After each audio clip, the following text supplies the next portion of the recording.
I got eye shine right in front of me.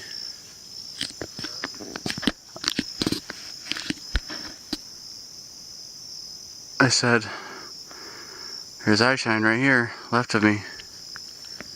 Directly left. One eyeball. Can you see what it is? No? Can you see what it is? I think it sees the IR light.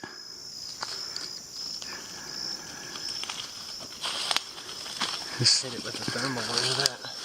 It is directly left of us. Get your light off, get your light off, get your light off of it. On the ground? No, it's up in the air. It's 8 feet up. It's right there. See what you like.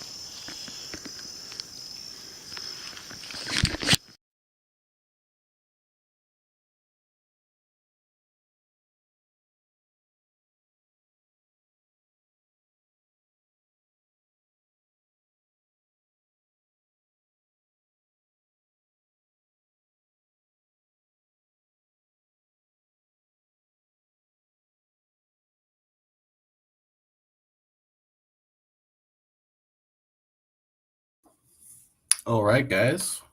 Welcome back to another live show. Hopefully everything's working all right. You guys can hear me.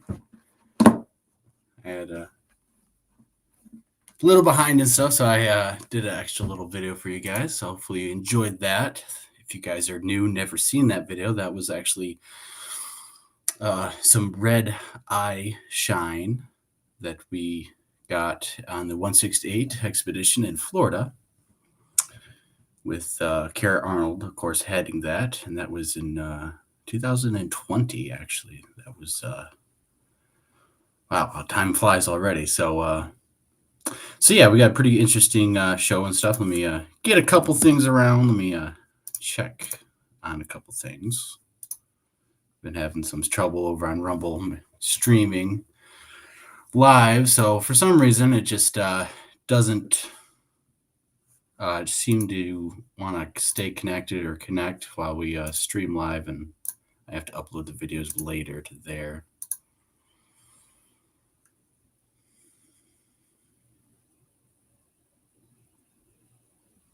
Yeah, it doesn't look like it's working for some reason, but that's okay.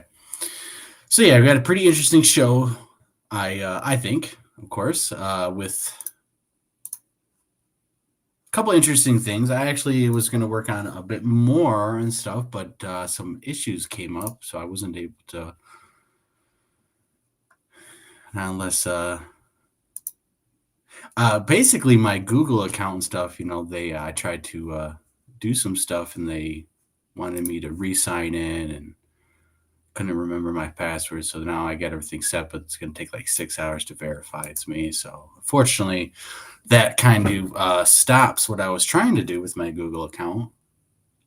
So we'll probably have a part 3, which will feature mostly of tracks and stuff. We'll go and probably in more in-depth look at tracks and behind the scenes things like that. So this episode on a look at Paul Freeman, we're going to take a look at a couple different videos, and we are going to look at the enhanced Freeman footage that shows a little bit more of the baby and some other among other things that would be very interesting to debate and stuff and get some opinions on. We'll probably throw the link into the chat to get a couple of people to come on and maybe get some opinions and stuff, especially if they've never seen it, and take a look at not only what supposedly is deemed the baby, but other key features and stuff of the subject in the famous Paul Freeman footage that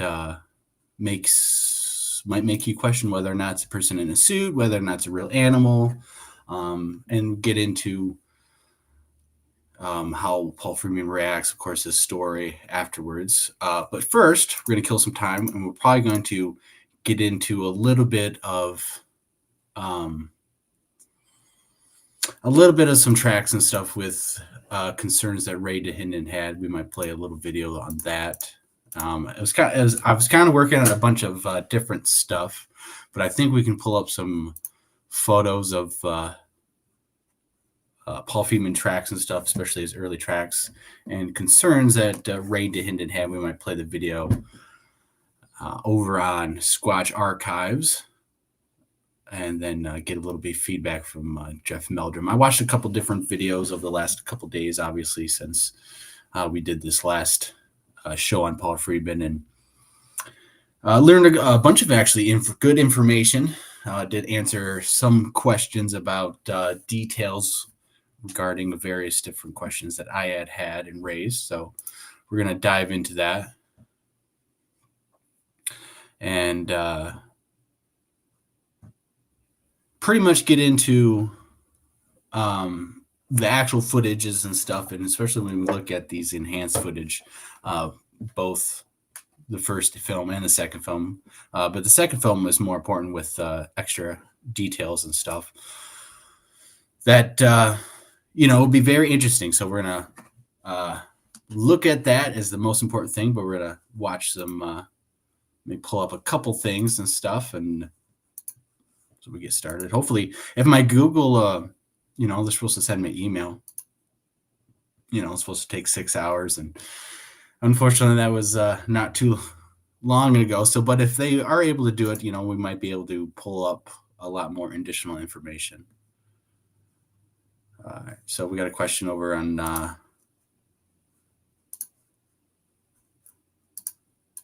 don't want you to do that. All right. Have you ever heard of the Sierra Sounds? Yes, of course. I think I have, and most of the people who are regular viewers on this channel have heard of the Sierra Sounds by Ron Moorhead. Very interesting. Interesting note is that Ron Moorhead claims that there's an additional 10 hours worth of actual audio, and what you hear in the Sierra sounds is the best of the sounds that is heard or captured over the 10 hours of the actual audio there is. So interesting enough, it's still being held by Ron Moorhead. He's not looking to release all of that until someone else finds basically stuff that matches. All right, so give me 1 second. I will be right back.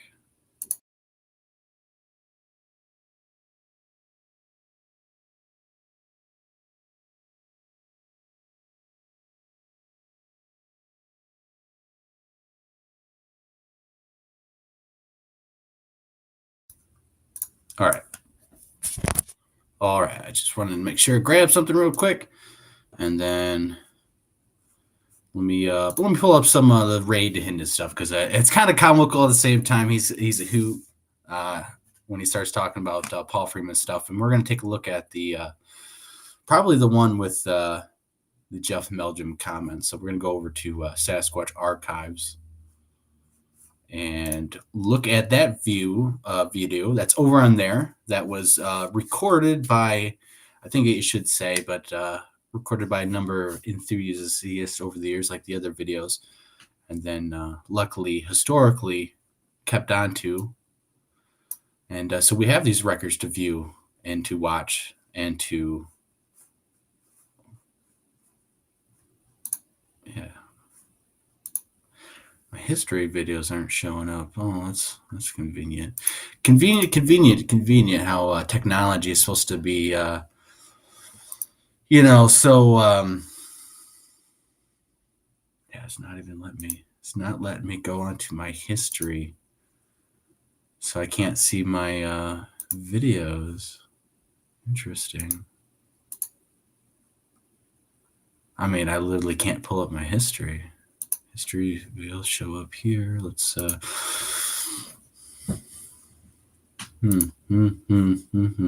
Oh, that's okay. We should be able to work it on the phone. If it to look up the title, then we'll just type it in on the device. Because I was watching everything on the phone, of course, listening to everything mostly as you're doing other stuff and working and got chores or whatever you got to do. You can always listen to stuff. I always like to listen and watch people's shows that way. That's why, I usually say hi in the comments. I always say hi to the comments and stuff, but then I'm always busy doing other stuff. Then I try to catch up on comments if I'm able to. And I might miss people's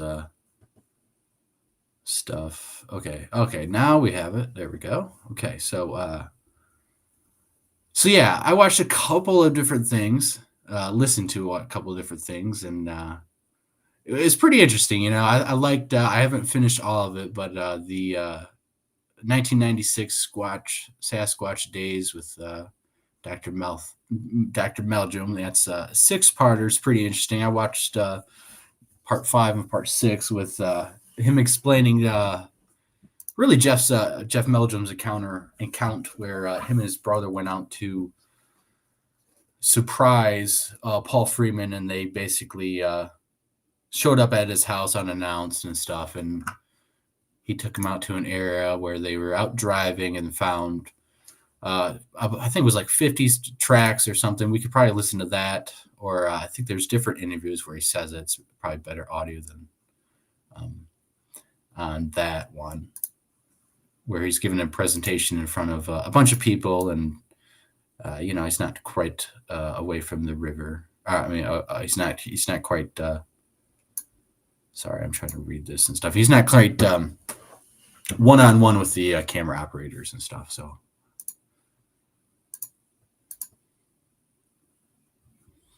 okay, yeah. So we're gonna show.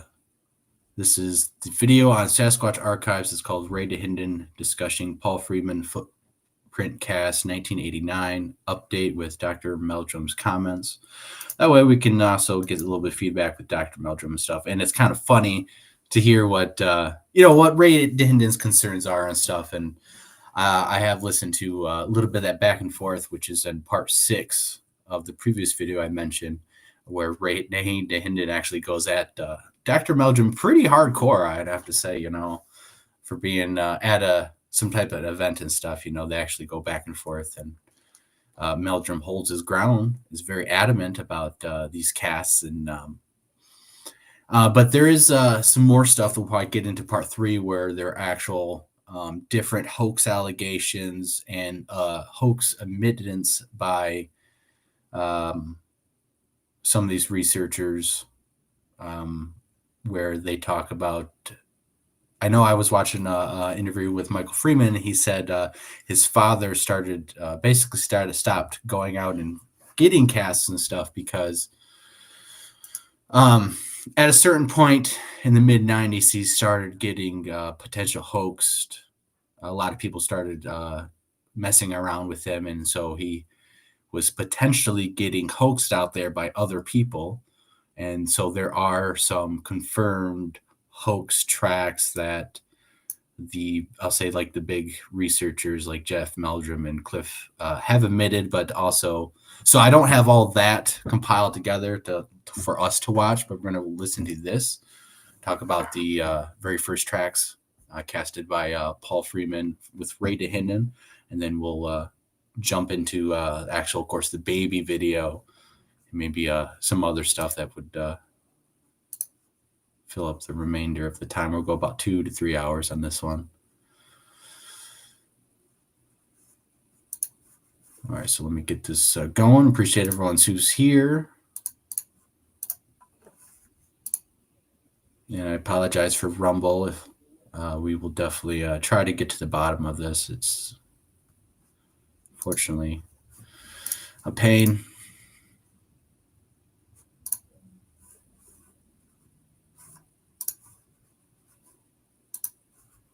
Audio on.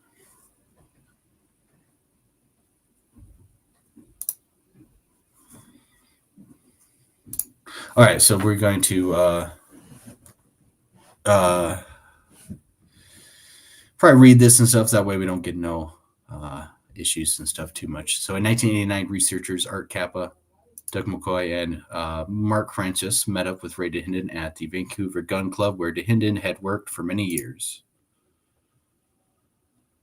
And the men discussed Paul Freeman's alleged print find and subsequent cast of the footprints.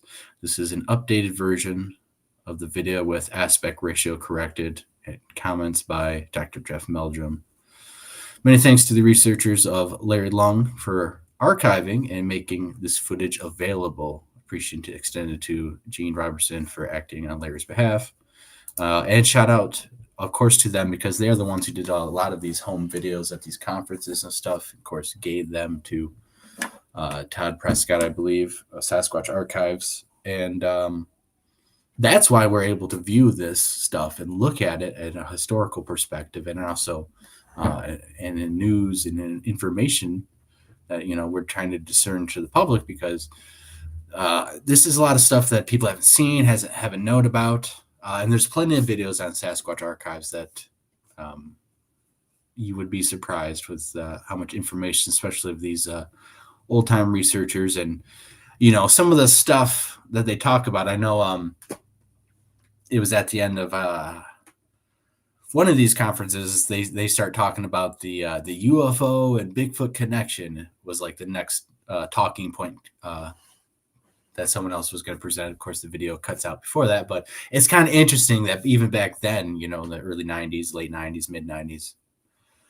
they were having these UFO Bigfoot connection. Is there a connection? Because it's kind of funny how they was still asking the same questions, still pondering. So, all right. So we're going to probably just skip ahead. Get right into it, where Renee is, being Renee. So there's a couple swear words and stuff like that. Of course, this is for mature audience. Everyone can handle it, of course. If you can't, then you should probably not be here.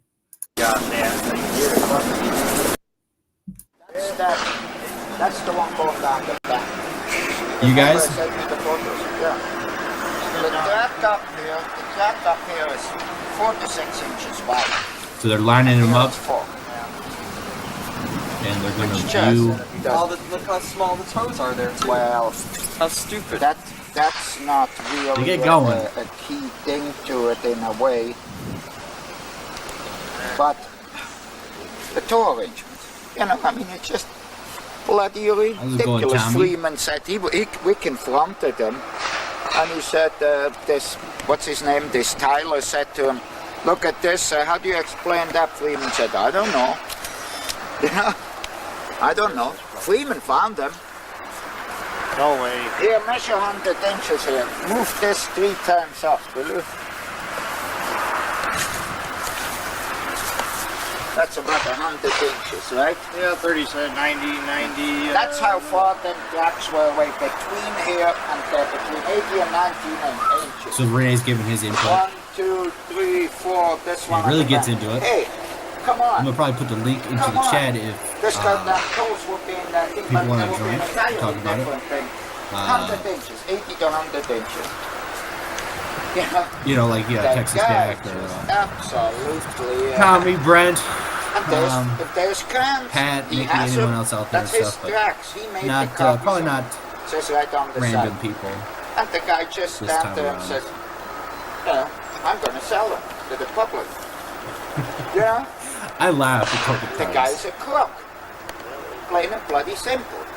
Irresponsible, unethical, and dishonest. None of the prints are consistent.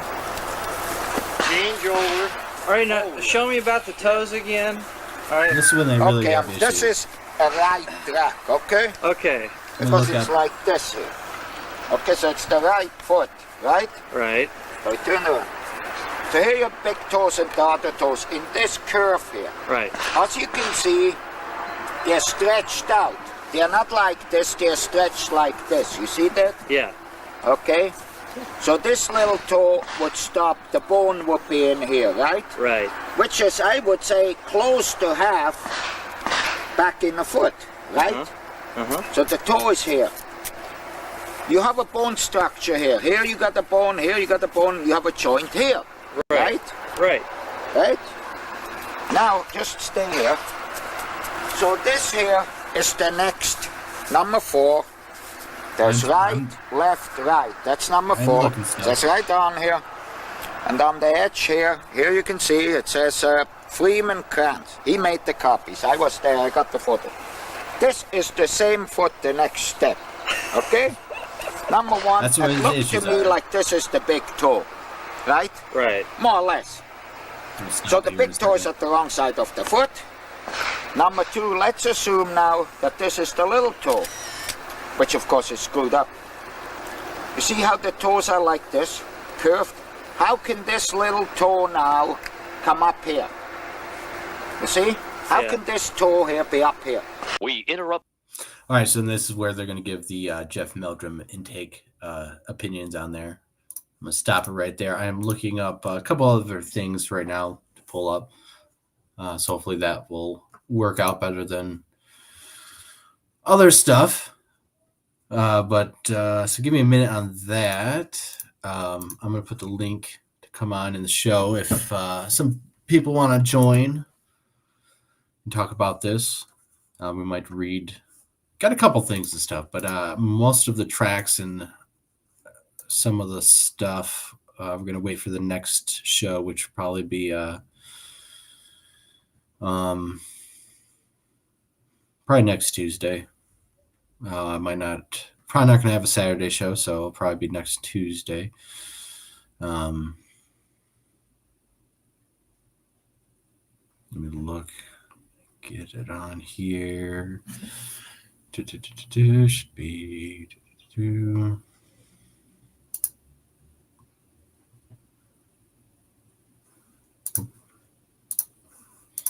So yeah, all right. So we're going to continue to watch this video. I'm going to put the link into the chat. Give me a second to do everything. This program to bring you a special report. The end of the foot. All right, so we're going to We listen interrupt to. this We're program to bring you a special report. going to listen to this one. As for the moving little toe, it simply demonstrates a lack of understanding of foot mechanics. When the foot is pronated or flattened, the toe row is more angled, When supinated, raised inner border, the toes are more square across the end of the foot. I've demonstrated this in conference pit presentations repeatedly.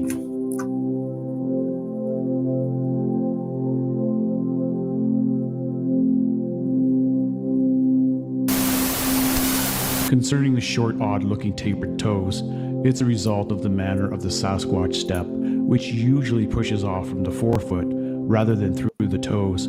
Occasionally, the toes don't press as deeply as the remainder of the track, and so appears as short tapered triangles, only the bases of toe stems.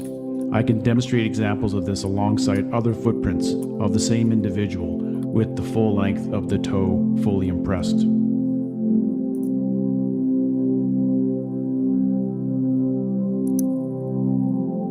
Now back to the show. You got a bone structure in here.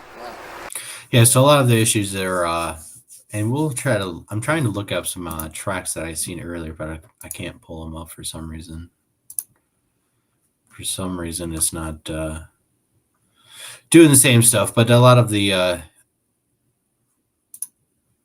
just give me a couple more minutes, I'm sure that we'll find them. Let's continue to play Renee's opinions. Unless you got a hydraulic in there with a little lever up your ass, you jack them up as you go along, the toe move back and forth. He's moving his toes back and Yeah, forth, the bone whatever. structure. And this is all Walla Walla, the same crap over and over and over Which again. one is that, Renee? We interrupt this program to bring you a special report. So here we go again. The cast on the left is the one Renee is expounding upon.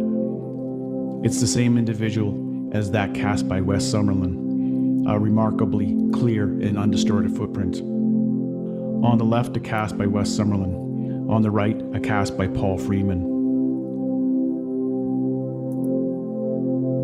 These are of the same individual on separate occasions, years and miles apart. They are from the same Sasquatch. I have numerous additional examples of this individual.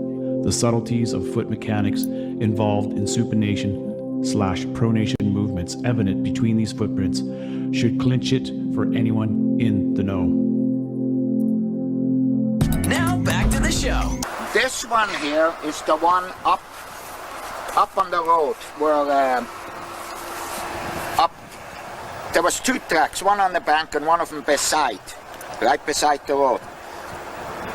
In this soil here where this track was, I took my shoes and socks off, put my foot there and rolled them off, and I could see my turtle ridges.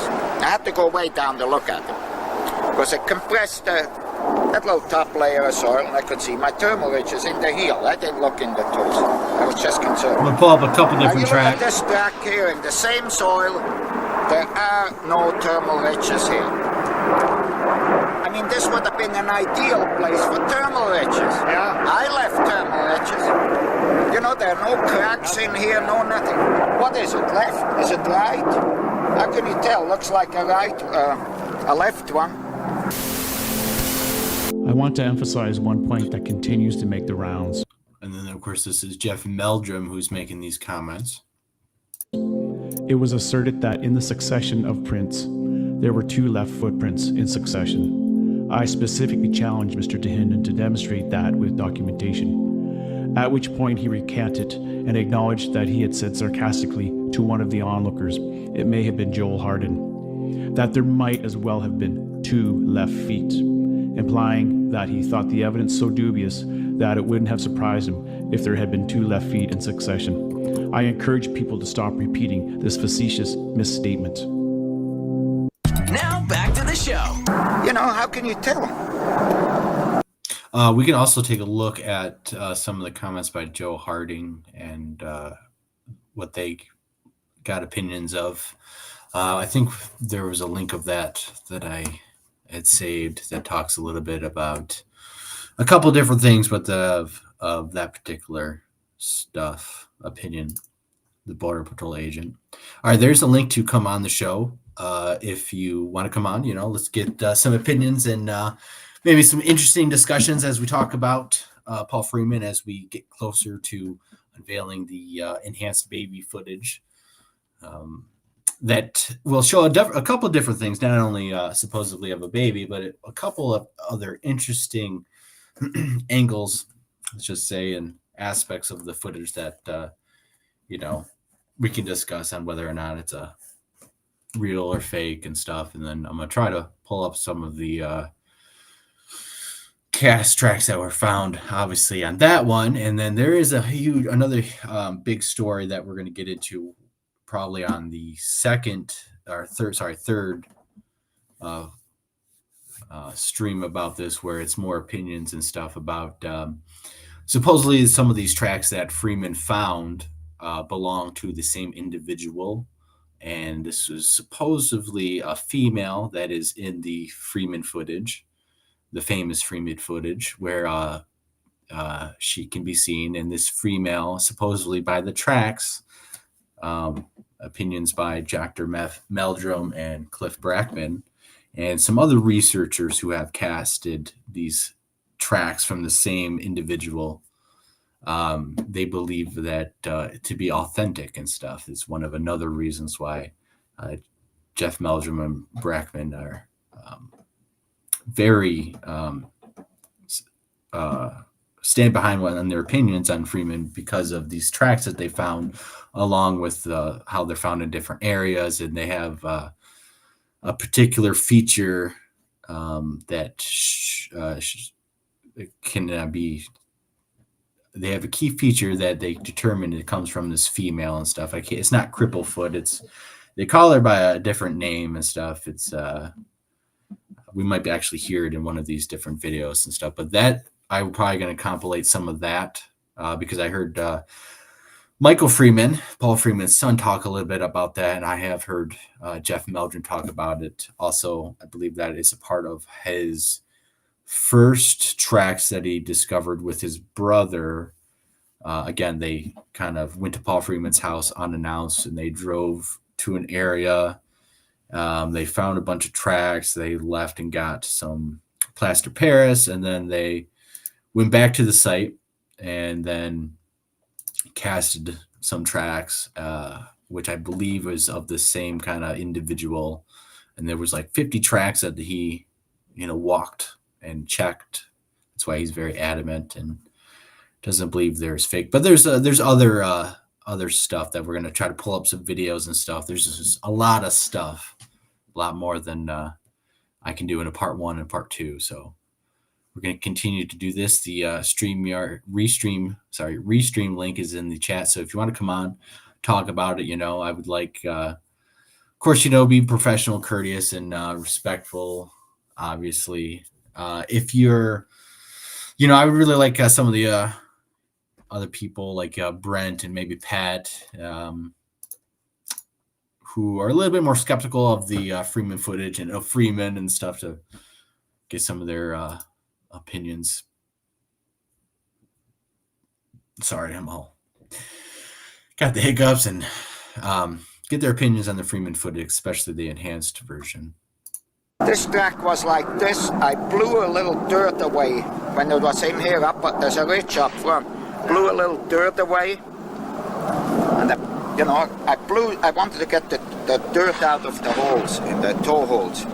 So I was down and blew it out instead of reaching in here and get my thermal etcher shit.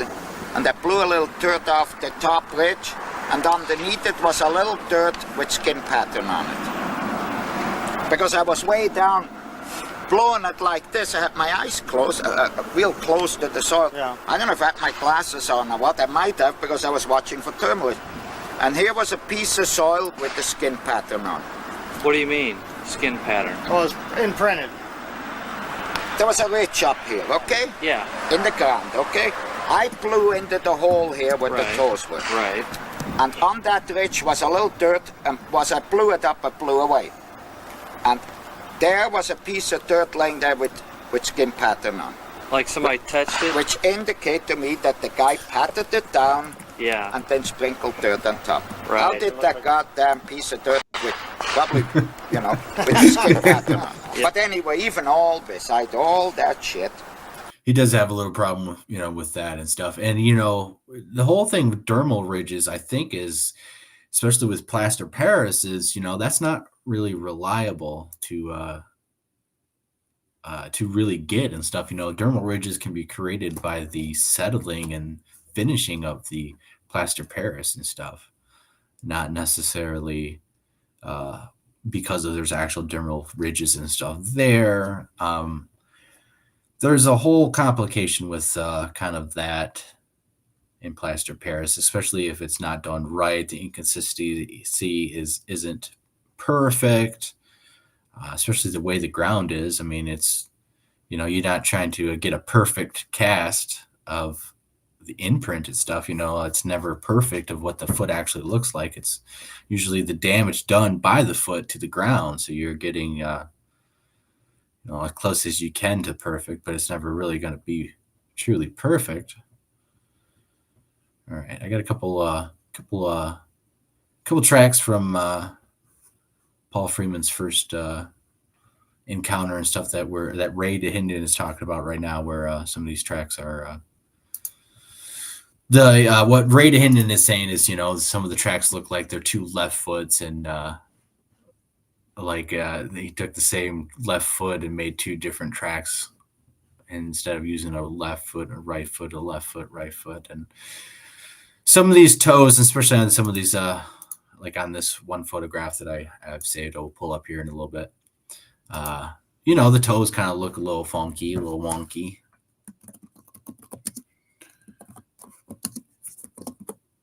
And I know that was some of the issues with a lot of people was with the toes and stuff. Some of them, people thought that he might have dug them out with his own fingers. Of course, Ray DeHinden says that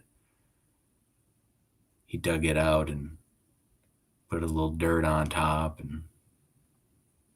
But if you want to watch a little bit of Ray DeHinden going right after Jeff Meldrum directly and asking about these questions in this, it is in that 6-parter, and that's the 6th part. And Ray DeHinden gets pretty hot and heavy. It's kind of funny to see how everyone was reacting and a little bit of the energy, and how Jeff Meldrum was standing his ground and wanted to look at the track evidence and not necessarily about like the history of Paul Freeman and that sort of stuff. So let me go back over onto. All right, Brent, you can, whenever you want, jump in. We're going to probably play a little bit more of this just because it's going to talk mainly about, Ray DeHinden's concerns. There's no thermal ridges on this track. And in this case, the absence of thermal ridges, if the Sasquatch really showed thermal ridges on the bottom of their feet, which if you have real heavy pads and real crack, look at the bear photos of the bear tracks. Could you really see thermal ridges? Isn't there dirt on the foot? Isn't it all cracked up and real hard skin flaked off and all that? Can you really see thermal ridges on these tracks? Think about that one. So anyway, that's what is it? It's a left, is it a right? Can I get you to hold 2 of these up? I want to take your picture with them. Any 2 of them, whichever you think. Well, this is the same foot. Same foot. Think about it.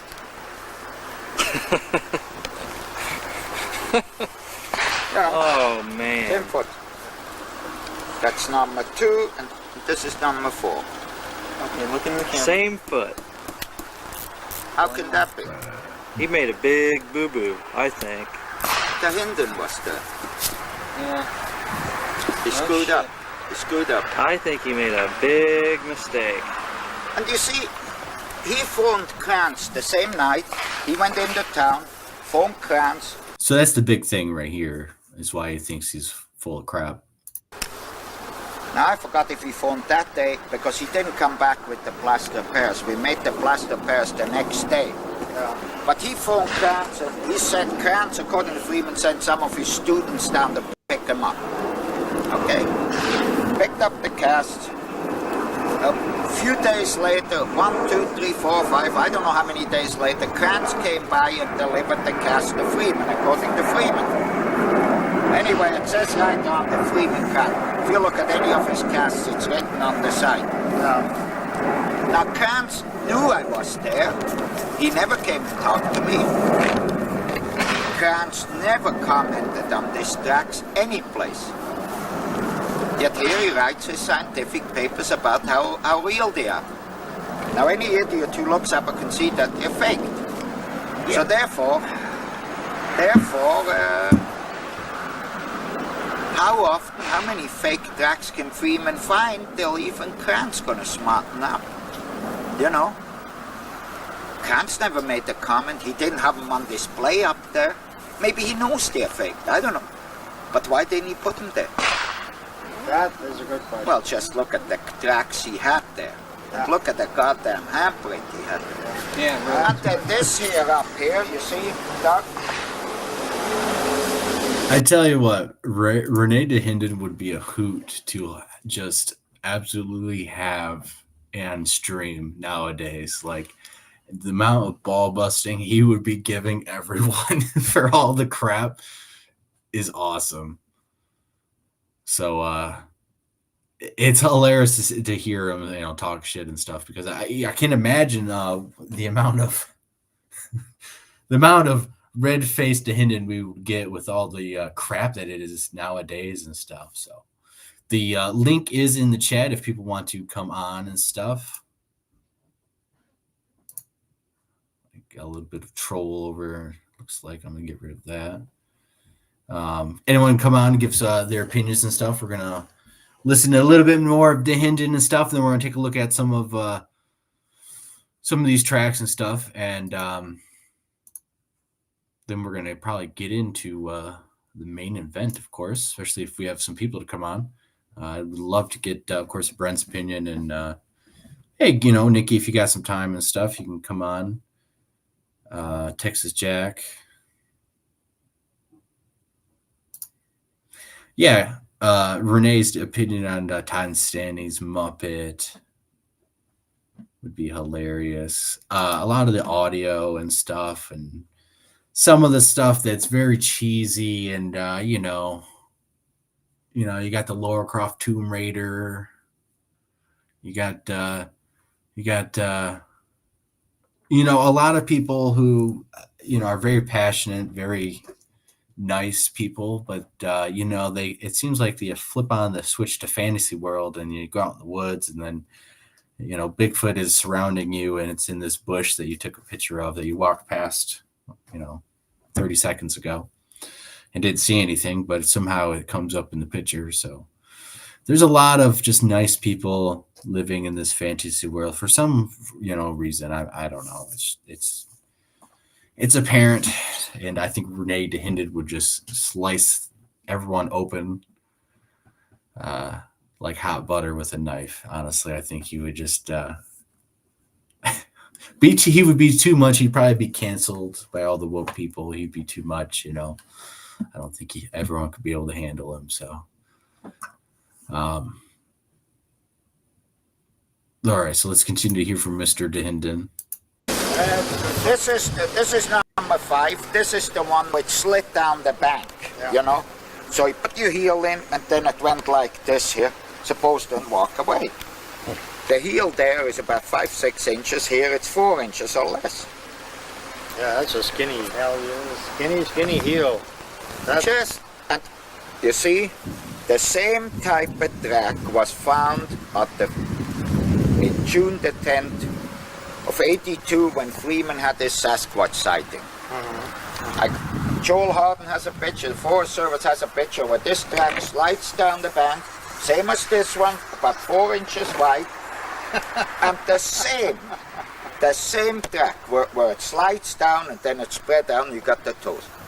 Now, is this one's is fake? Anyway, that we don't even have to consider. Harden looked at the picture, the Forest Service looked at the picture, we said, what the hell? Let's try to pull up that picture. So if the tracks on his sightings were faked, you believe that he ever saw a Sasquatch? Oh, no. Do you believe anything come from Freeman? No. Listen to the story he tells.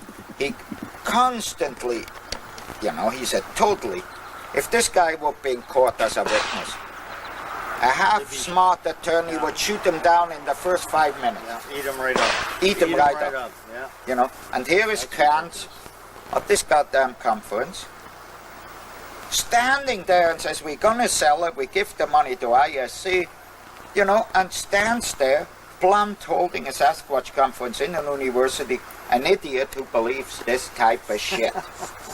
And you know, that's not the first time, you know, where he peddles copy. He just doesn't give a damn. That's his opinion. I mean, that number 2 track here, you know, that's a very good track. If that would have been in the ground, you know, you saw the photos. Yeah. It's a very good track. You see what Krantz is doing? He presents 2 tracks, a left and a right. And the thermal ridge tracks are shaped like this here. Actually, they are such poor casts, but they are way back. The curve is way back. Yeah. You know, you can look in his publication. Now, how can on the next foot change where all the toes are like the pear pattern? You know, the curve on the front. And on, and not sure which. And on. It gets to the point you just throw up your Green knew they were faked, I'm sure. Titmus knows they're faked. Yet these are members of this Cryptozoological Society. They just sit there.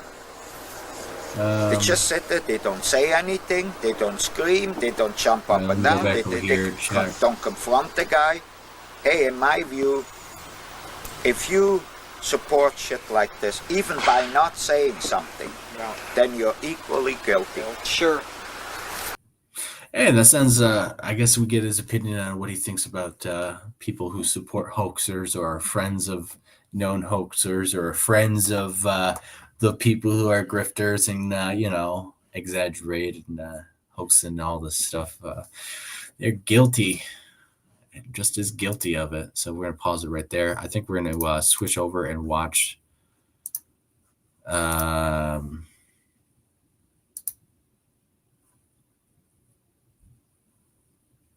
a little interaction with Jeff Meldrum and Ray Dahinden as so I couldn't find I pulled up the articles and stuff that I think talk about Bigfoot evidence. Are these tracks real? By Michael Dennett, and then Bigfoot for evidence for Bigfoot investigation of the Mill Tracks Sasquatch prints by Michael Dennett, but that doesn't have the I believe the photograph that Ray Dahinden was talking about. I'm trying to skip through the article real quick, but we might read this and stuff. This was linked to on Brent's video, which I believe talk about the tracks, and it does have Joe Harding's opinion on it and stuff. I thought I seen it. I read it. Maybe it's this other one. Are the tracks real? Anyways, let me get this other one ready for you guys to start watching, so we can get a little back and forth where Jeff Meldrum stands his ground and defends Freeman's tracks and all that.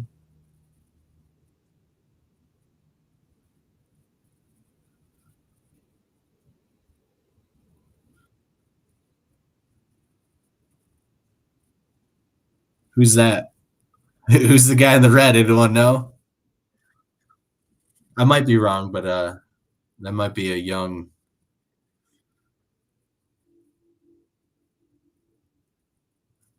Anyone want to guess who that guy in the red is? Once I start sharing, stop sharing that. Oh man, it didn't work. All right, give me a second. I thought you guys were watching that. For some reason, it didn't switch over.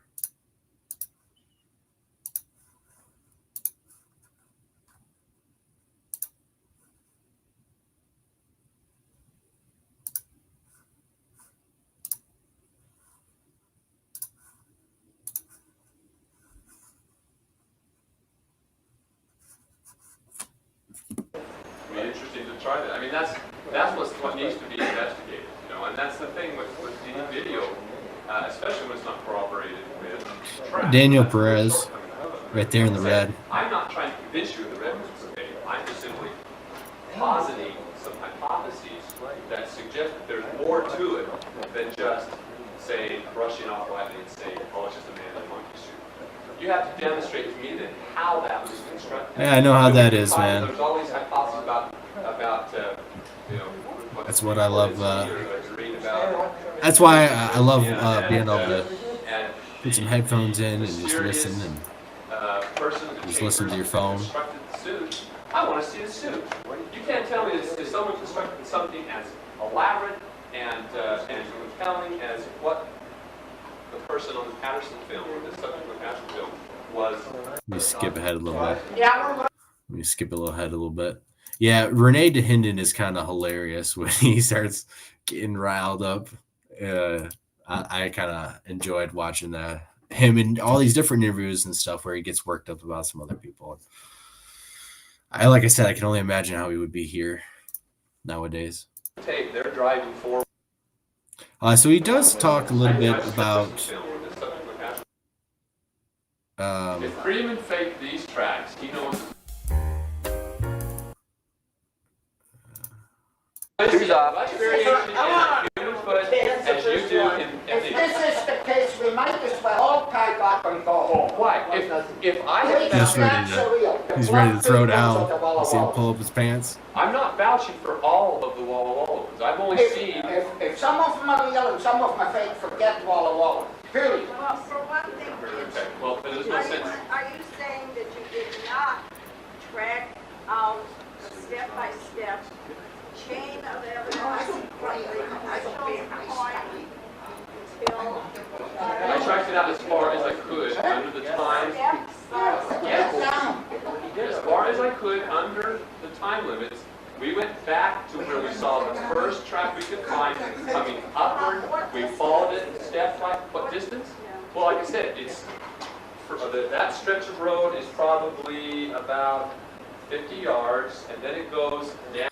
He's talking about when him and his brother came across the tracks over, I think, in Paul Freeman's area, and there was like 50 of them, and he casted some of them, and that's what really he believes Freeman's story and stuff. So he's talking a little bit about that. The video before this, he actually talks about it for, I mean, it's like the whole video, so it'd be about 20 minutes where he actually talks about the story about going up and discovering the tracks, surprising Freeman. So if that probably will be on the next show, unless people wanted to watch it. But I think this back and forth was pretty good. Down across the field another 30 yards. It wasn't enough. it wasn't enough. Enough for what?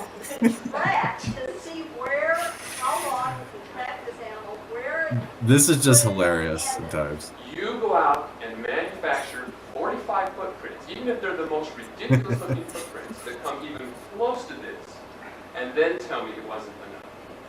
I'm sorry. You do it. I have gone out and tried.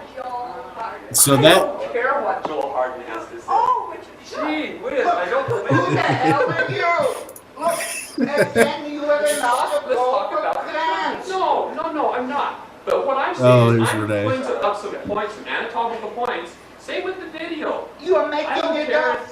I don't care if Miss Nude Universe was in that RV. It has absolutely no bearing on what I was there's saying. John about Green right anatomy. there. I just want somebody here to make some intelligent statement in refutation of those proposals. Renee, I did use the Bluff Creek track as a standard. If I couldn't fit a Bluff Creek skeleton into that track, I'd throw it out. Look, but I looked. So you might need some context. Again, he's defending the 40-something tracks or whatever is what him and his brother found when they surprised Paul Freeman. And, he's saying that, there's no way Paul Freeman randomly made these 40-something, 50 tracks at this random spot just for some random researcher to knock on his door and say, hey. And then, they happen to find them and stuff. So, and, So this is where the context is and stuff. We might look back, but this is where you see Jeff Meldrum ready to pull his pants up and throw down with Ray DeHinden. You know, if they got a little closer. It kind of reminds me of the old celebrity deathmatch shows that they used to have. That maybe we could have got one with Meldrum and Renee DeHinden. That would have been tongue-in-cheek comedy. You know, just hilarious little things. So. If you guys would have seen that kind of stuff, you would know. Celebrity Deathmatch, you know, it was pretty good. A little niche of a show. So let's continue to watch this. We'll put the link in the chat. You know, anyone's welcome to come on and give their opinions and stuff. I'd rather have a little people with a little bit more, I guess, experience on the subject instead of really new people who have no idea about some of these things.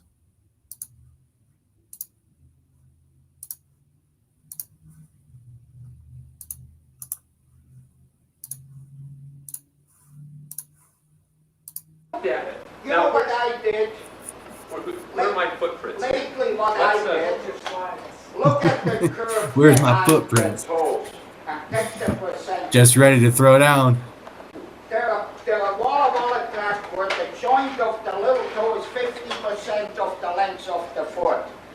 Totally. Bachelor of Science. Bachelor of Science. Ooh. Well, I don't care. I can measure too. Look. 2 and 2 makes 4.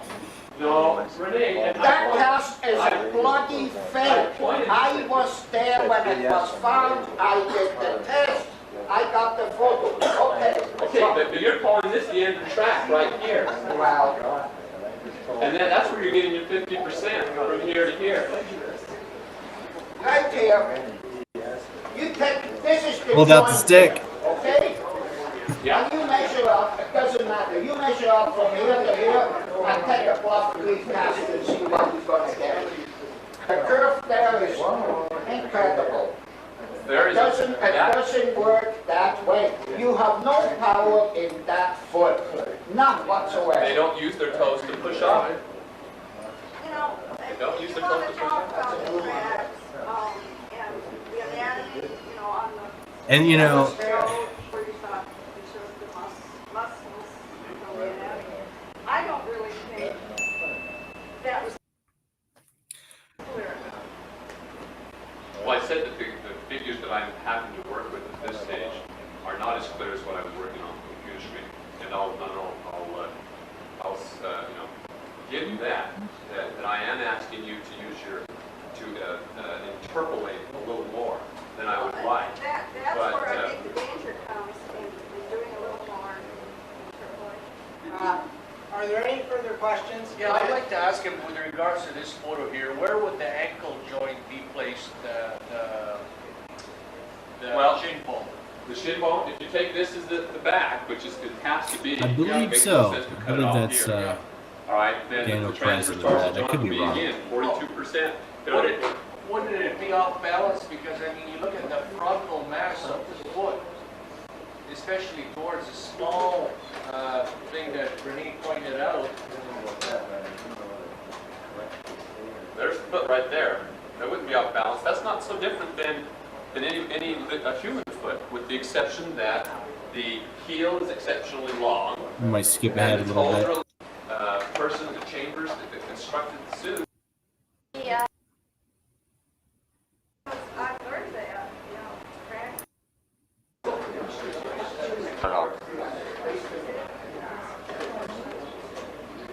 I think that's No, the ones with heads that would be in the way aren't up front right now. yeah. No, the ones that with their heads would be in the The high beam or the high candlelight. Do you think that's realistic? Yeah, it wasn't like he walked across and then walked right back. He was walking down the road, probably towards the blackberry patch. That's the most logical circumstance. They drove up on him. I mean, they were at first 108 feet back. At the point where he disappeared behind the bend in that road, there was still another 30 feet to the redwood tree. Okay. So he's walking at an angle. So we might look at we might have to look at Jeff's story on finding the 40-something tracks and casting them and all that.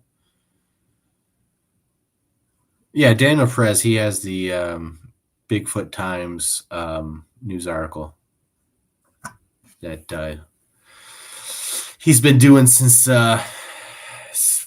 this video's been out. I mean, he's been doing it years and years and years now. So, and puts together some pretty good information and stuff. Actually, in one of the articles, I remember he actually got a local report from small ass town in Michigan that I was surprised that he actually got, but he corresponded with this guy back in the day and stuff. So we talked a little bit about it. I couldn't find any local information about that particular track, but it does add up to some other reports I have of that area. So it was pretty interesting. So I was surprised that Daniel Perez had that kind of information. Is a researcher and does follow up on encounters and stuff. So, yeah. Yep. All right, so I think we're going to take a look at some of these tracks that Freeman got at his first encounter and some of these other ones. Let me pull them up real quick. And then we're going to take a look at the enhanced Freeman footage. And it's going to take a look at a couple of different stuff.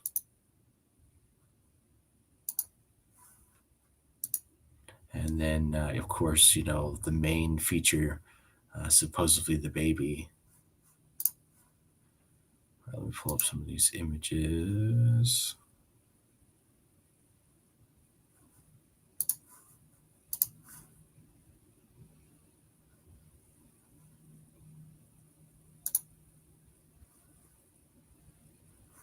All right, so the reason why I pull it up is because a lot of people have issues with the toes and stuff like that.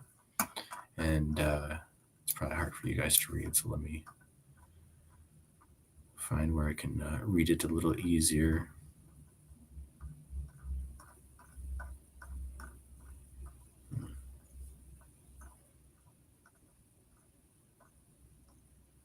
And this is a plaster cast made of a left footprint track found at the site of Freeman's encounter, June 10th, 1982.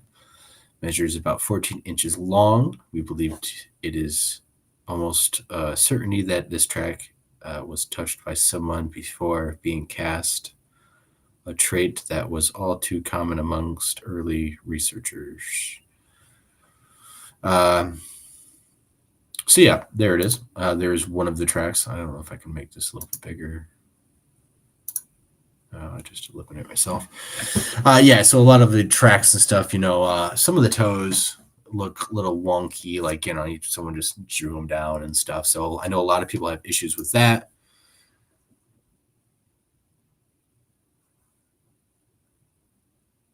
And yeah. And yeah, and I don't know if I wish I could zoom in or something, but so yeah, it almost kind of looks like, especially that middle toe, where it almost looks like it got drawn down, where you see a little bit of it, but at the same time,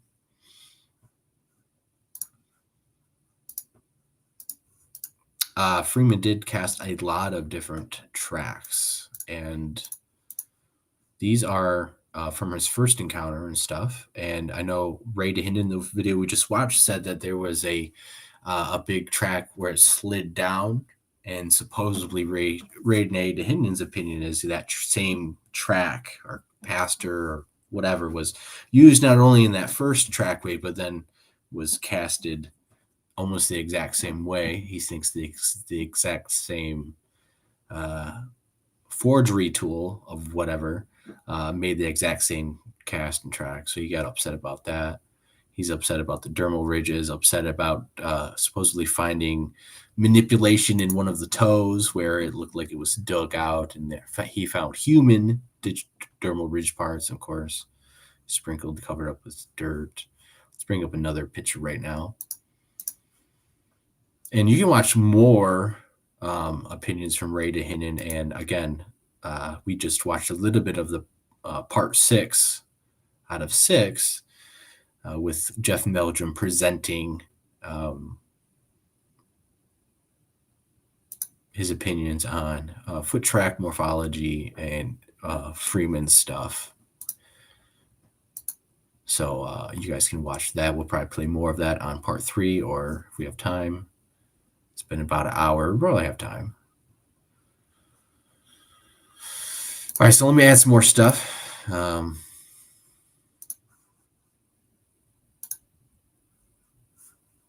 not what I wanted. Bring up some more footprints and stuff, and these are going to be, again, from the very first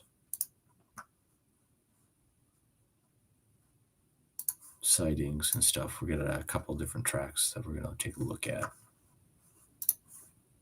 And this cast was taken from Mill Creek Drainage, June 10th, 1982, at Freeman's first sighting. This photo is courtesy of Dr. Jeff Meldrum. And I am guessing that this is one of the photographs or foot tracks that Meldrum is thinking is real among some of these other ones. Not very good. It wasn't, it's kind of hard when you're casting tracks and stuff, everything doesn't usually go perfect, but this is not, it kind of looks like one of mine, I feel like it's not that good. I'm the stuff that I've casted, but, you can never be perfect. But I don't really see how you could really, you could get toes and stuff, but we're going to take a look at some more stuff. And then we're going to jump into the main event.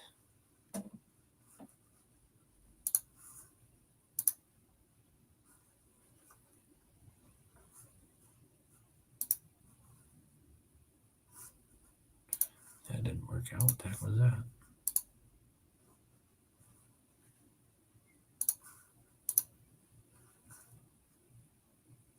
And here's another track.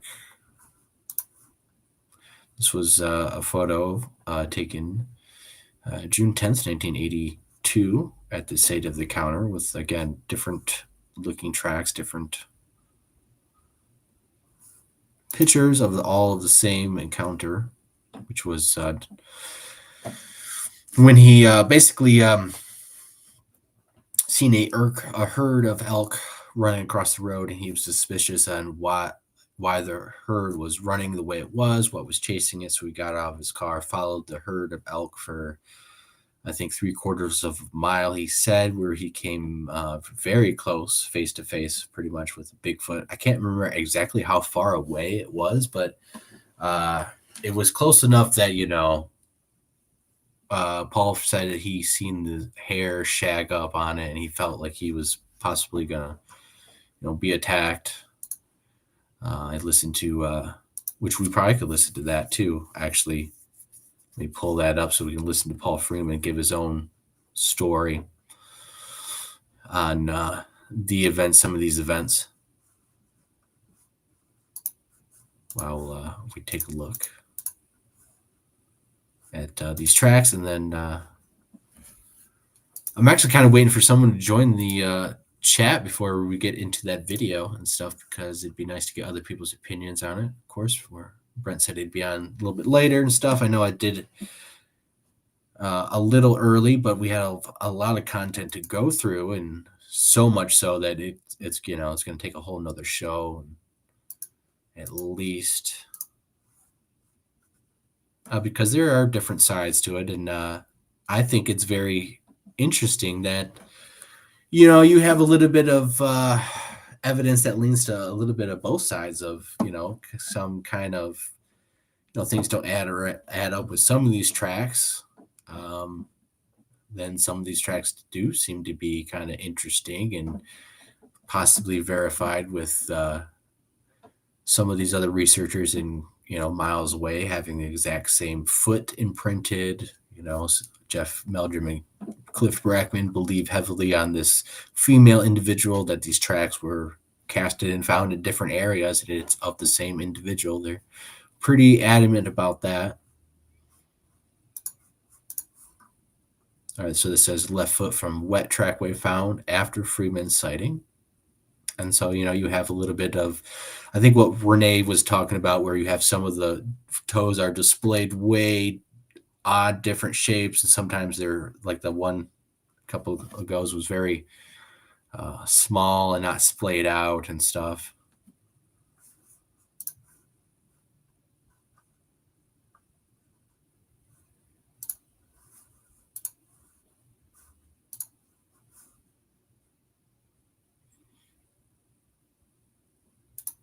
And I do have some information about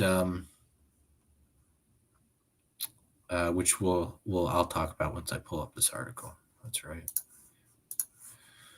Of photos that were taken by Paul's son. Why is that not working? All right, let's try this.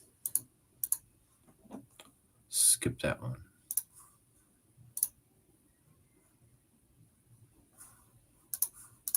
All right, so this is the shoe was placed next to the track for size comparison. Notice the vast difference in width of the foot compared to that of the shoe.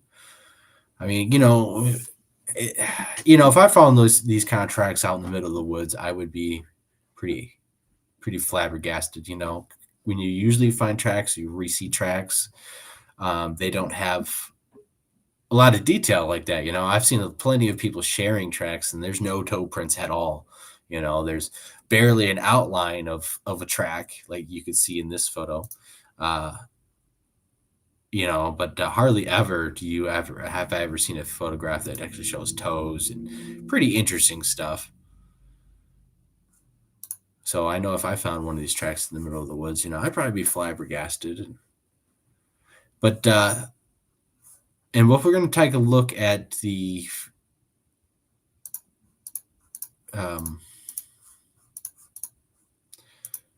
more in depth of the tracks and claimed hoax tracks and stuff. And I know Michael Freeman has gave several interviews in the last couple of years, where he said that there are some casted tracks in the Freeman collection that are without a doubt a hoax. And what he claims is that after the Freeman footage, when he kind of became a little bit more famous locally and stuff, it was made fun of. A lot more people started to mess around and potentially hoax Freeman, and Freeman was finding these potentially hoaxed tracks, and that's why we have some of these hoaxed evidence in the Freeman collection, and that is where Mr. Michael Freeman said. I could probably pull that up if need be. So I don't want to, people say I'm misquoting or not being truthful, because I try to be as truthful and as accurate as possible. Obviously I'm human. I'm not going to be 100% spot on, and if there needs to be some corrections, we will always try to do that. All right, so let's get this article pulled up on the photo and talk about Dwayne Freeman that we talked a little bit about, and we had some questions regarding these photographs, this set of photographs, which we heard Freeman talk in the last stream about in depth. He gave the encounter and what happened.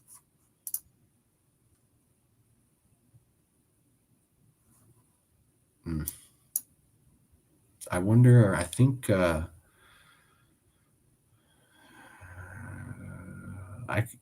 anyways, that photo, the bottom photo and stuff, is the one we seen in the last stream. You can watch that video and see it a lot better. So I apologize. I thought these photographs would be a little bit more, show up a little bit bigger on the screen, but they just are not. Let me pull up this so I can read from it, if I'm able to.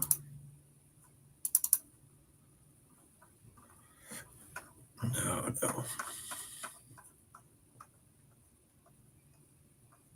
All right, so where'd it go?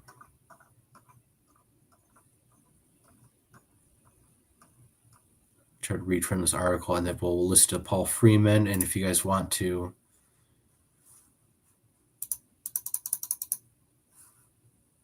all right, it says Freeman snaps Bigfoot photos.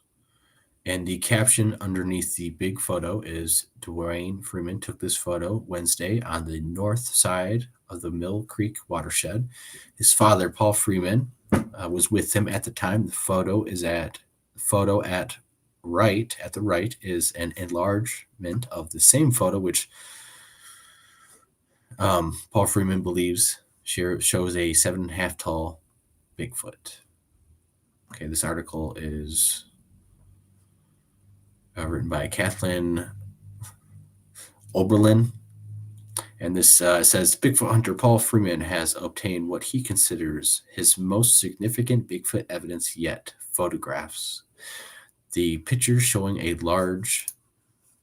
Give me a second. All right. I just want to make sure no one was in the stream trying to get in. Everyone's being shy tonight. The picture showing a large, dark, human-like shape moving away from the camera were taken Wednesday between 10 and 10:30 a.m.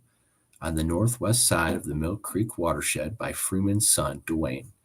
Several other pictures show the creature moving up a distant hillside. These are great, Freeman said this morning.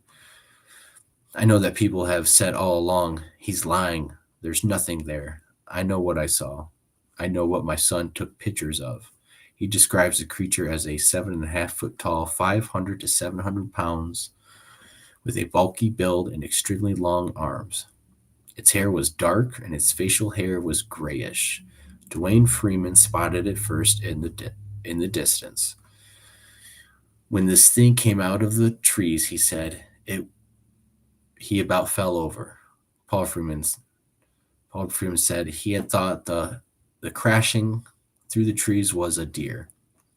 The Bigfoot appeared to be moving toward the Freemans. Dwayne Freeman took a number of photos, and Paul slapped some film into an old-fashioned movie camera and began filming, or so he thought. The movie pictures did not come out. Bigfoot came out of the trees about 150 yards from us, Freeman said. It must have smelled us or something, because the way it was headed, it should have came closer than that. Freeman also made several plaster casts of the footprints. The animal left. Freeman goes into the watershed 4 to 5 times a week looking for signs of Bigfoot in the areas he believes they cross. He has been hunting them since allegedly spotting one June 10th, 1982, when he was employed as a watershed patrol rider for the Forest Service. That's what the article says. And if you go back to the previous stream, you can listen to Paul Freeman fully explain this encounter in detail, showing all the pictures that you can actually see a lot better, closer than that. All right. Let me check. Yeah, hopefully someone comes on and stuff. If not, it's all right. I don't mind. We got some more video to watch a little bit, and then we will play the super enhanced baby footage and stuff. So, and then take a look at not only that, but there's going to be several things to discuss, whether or not what we're seeing in the Freeman footage, the famous one, is a Bigfoot or a person in a costume, and all that. All right, give me a second, and then see which one is it.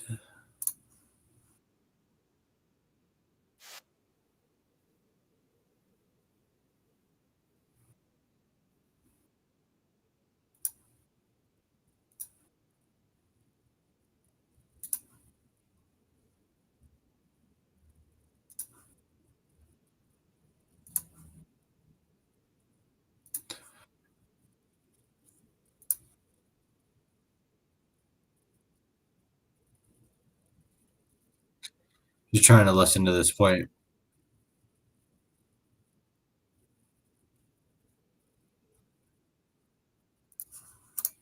All right. get this off, and then we're going to play this. Listen to Mr. Freeman talk about, I believe he's going to talk off on his first encounter. And then we'll listen to this until Brent gets on. And then if anyone else wants to join, you're more than welcome, of course. Get this going.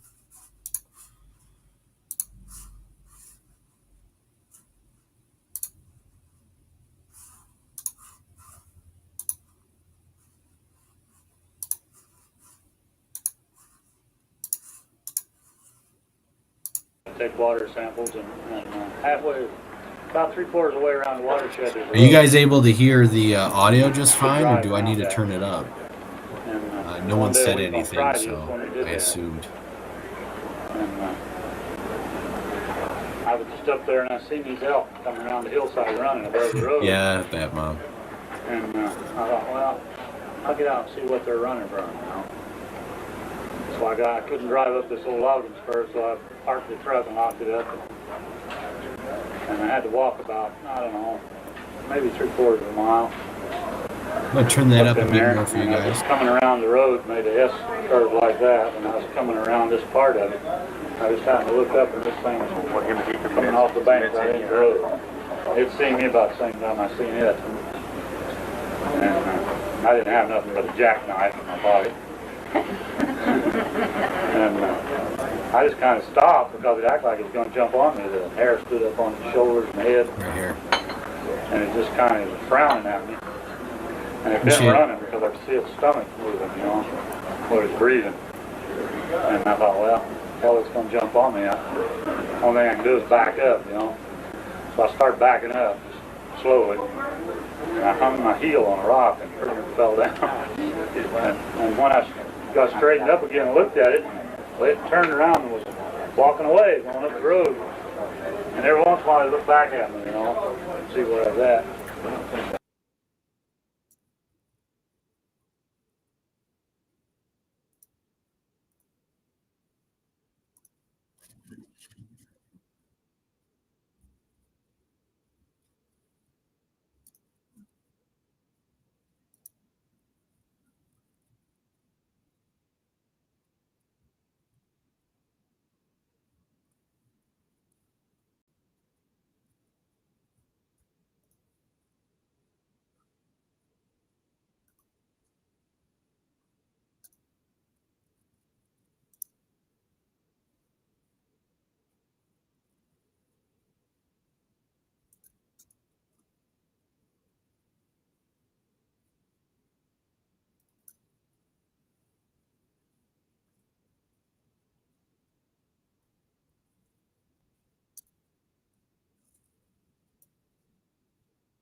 Crap.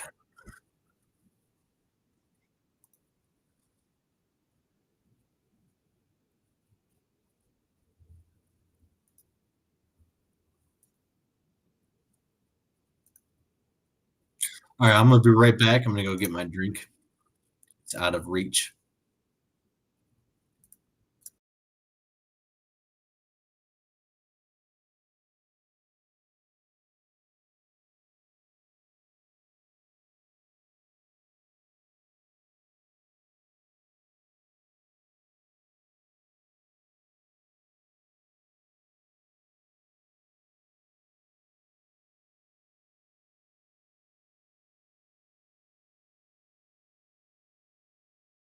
Down and just beat them, just mutilate them, man, and tear them all to pieces.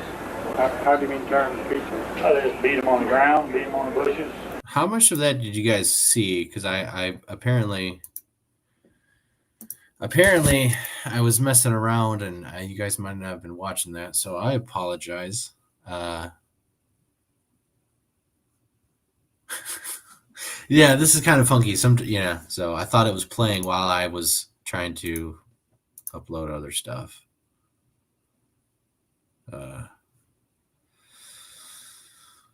Crap. Okay, so let me just play from here. He just talks about his first encounter and goes into, I believe, the film encounter soon. Beat them on the tree, break their neck. I've got pictures where they just their entrails are hanging up in the bushes and everything, where they just busted. And they just tear their legs and stuff right off, hide and all. But they feed on everything. They feed on roots, berries, certain kind of plants, fish. They eat anything and everything. An animal that big has got to eat. You know, they've got to at least eat 40 to 60 pounds a day for vegetation and stuff. How big was the one you saw? It was probably as tall as a ceiling. That tall, probably 7.5, 8 feet. Well, there was a fir tree there. I was taking pictures with the camera. They went by and we measured that fir tree. It was 16 foot 6 inches and it was 3.5 way up on the tree. This is the one you took the video of to show on TV? Yeah. Can you tell us about that incident? Well, I was telling Peter earlier that the summer before they'd come through that area 9 times. They'd been to that spring 9 times. I've seen their tracks around it. In July. All right, I have to keep stopping and making commentary. That way it helps not get it flagged or have any issues. You know, all this is First Amendment protected activity. We're disseminating historical information for news-related purposes, of course, and public information. So I shouldn't have any issues and blah, blah, blah, all that good stuff. Yeah, you know, I think this is a great way for us to watch Freeman tells these stories firsthand, as close as we can firsthand, watching videos of him and how he reacts and how he, looks and stuff. And I made a comment last stream about, sometimes in the other video, Freeman likes to look down a lot. I don't think he liked public speaking. He seems very nervous, and kind of some of the sort of mannerism he does is very. It's very common throughout all of his interviews, the way he reacts the exact same way how he speaks. He tends to look at the ground and not typically directly at people and stuff. It's very consistent through all the interviews he gives. So some people might say, that might be, he might seem nervous at the very least, or it might show a little deception, possibly. Because it would show that he doesn't like public speaking, nothing very definitive, but, it's a good way for us to view his body language, to hear his own words, exactly what happened. And, if we watch a lot of these interviews, to see if the story changes, if things get added, if things get left out in sort of way. So it is always good to be able to get to view on this historical footage, and thank you for Sasquatch Archives for being able to preserve this. And shout out to the other guy that Sasquatch Archives usually is thanking for actually creating this and saving this and giving it to Sasquatch Archives and for us to watch. Yeah, it could be a little nervous tick. It seems like he doesn't like public speaking, and we got to also remember too that Freeman was heavily criticized in publicly, on national news and stuff. Especially when he went on to like Good Morning America, he did. The famous clip is they asked him, "Did you ever make fake tracks?" And he said yes.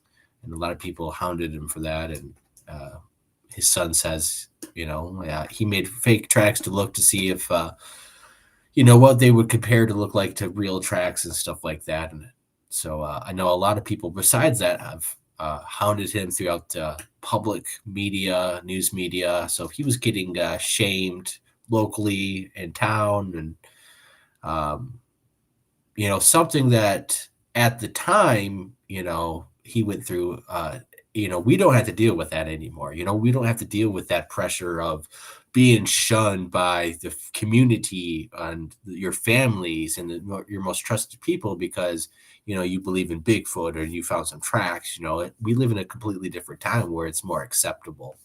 It's more accepting that, someone has a Bigfoot encounter or the local person. It's not like everyone goes out of the way to bash on the people who have encounters now. In fact, it's more open, and we have groups and Facebook groups for people to come and talk and, have a little bit of a place where they don't have to feel so guarded and stuff. But with Freeman and that time period, there was no, besides these little groups and stuff where you could talk about it, there was no acceptance mainstream, So I think, that could be part of why we see him maybe have a little bit nervous tick in the way he is because he did get bashed heavily. I mean, so much so that it really affected him and his family. And I know Michael Freeman has even said that his dad became very obsessed with Bigfoot, so much so that about cost him his marriage. And Dwayne, the reason why we don't really hear from Dwayne so much in his encounter and stuff is because Dwayne, Michael Freeman has said in interviews, has said that basically Dwayne keeps to himself and that, Michael's seen two different reactions to people in his family having a Bigfoot encounter. One was his dad got super obsessed with it and about cost him, his family and marriage. And he's seen his brother Dwayne have a reaction that he just shut up about it. He didn't want to talk about it. He didn't want nothing to do about it. And I don't believe he ever really did want anything else to do with it. So it affected him in a much deeper, scarier level. Whatever happened traumatized him is what Michael says. And that's why we don't hear anything from Dwayne. You have two different reactions to encountering Bigfoots. And so that's why we don't see Dwayne's encounter. You don't hear anything about the photographs or anything like that. Follow-up is because he's not that kind of public person. And, maybe it did affect him a little bit deeper than maybe people are realizing or giving credit for. All right, let's continue. No. That's a dewduck? Dewduck, yeah. And I thought, well, I'll go up there and just make a stand and start watching. So I was going up there every morning before daylight, staying till dark at night. I'd done that for about 2 weeks. And one morning I was going to go with my daughter. She had problems with her car, so I had to work on it. And it was about 9 o'clock. So I believe he's talking about his second encounter, which is the very first Freeman footage, not the famous Freeman footage, but the first Freeman footage, which you can watch here. And we are going to actually watch and have the full original uploaded to this channel, along with the full enhanced second for famous footage uploaded to this channel as soon as the stream is done. I got up there, and I walked right up on it. I didn't, like I said, I didn't get to see the little one. I just got a glimpse of it. They went up this old kind of Jeep trail up over the bank. Sorry, I think he's talking about this famous footage because he mentioned the little one in this. And that is a good aspect, is he does mention the little one. Got into the bush. I could hear the brush and stuff popping up. I didn't, like I said, I didn't get to see the little one. I just got a glimpse of it. They went up this old kind of Jeep trail up over the bank and got into the bush. I could hear the brush and stuff popping up there, so I just run around up there with my camera. And one was just coming out from behind some bushes and went across kind of a little opening and just went into the bush again, and I never seen him after that. I had, 15, 20 seconds of it. When was that? It was August 20th. 82? No, 92. 92. Yeah. This was a track that was right right in the edge of the pond where they were standing. And then they kind of went out into the pond and just come right back up onto the bank when it was sort of. How were they drinking? Cupping the water? Now, he also doesn't mention here, but I know he gets asked a question right away. But we also have a video we played last stream of when the news came out the very next day of this encounter. And he said that after filming the Bigfoot that he got pinned down out there for 2 hours as they were making calls and vocalizations, and he felt like he couldn't get out of there. He doesn't mention it here. I know he gets asked another question pretty rapidly. But again, that's a detail that I haven't really heard much besides that one news video that we will possibly play if need be. That was on the other stream. He does say for 2 hours he was pinned down out there after filming the famous footage, but he was not able to turn the camera on and film. Or now Michael Freeman says that he was for these tapes and stuff, he was filming on top of other things. So, he would film stuff that was important, but anything else that was even more so would get filmed over top of that. So I'm not sure if, and I've never heard this from Paul, if he was afraid of he was going to mess up the film he already got that he captured, or he was afraid he was going to film over it or anything like that. I've not heard that, but some speculation. Let's continue on. And then we're going to play the enhanced baby footage. I don't know. I didn't get to see them drinking. I just seen them as they run out of there. So that's the second time you saw one then after? No, I've seen them 4 times in 15 years. Some very much twice I've seen them. They're a long ways off. I took video of one time, but you could see something moving, but you couldn't tell what it was. Talk about the first and then in 1988, my oldest son, he got some pretty good still pictures. All in the same area? Yeah. There's a lot of reports, isn't that? Is that Malawi area? No, it's Malawi. Yeah, it's up there in the Blue Mountains, just east of Walla Walla. Oh.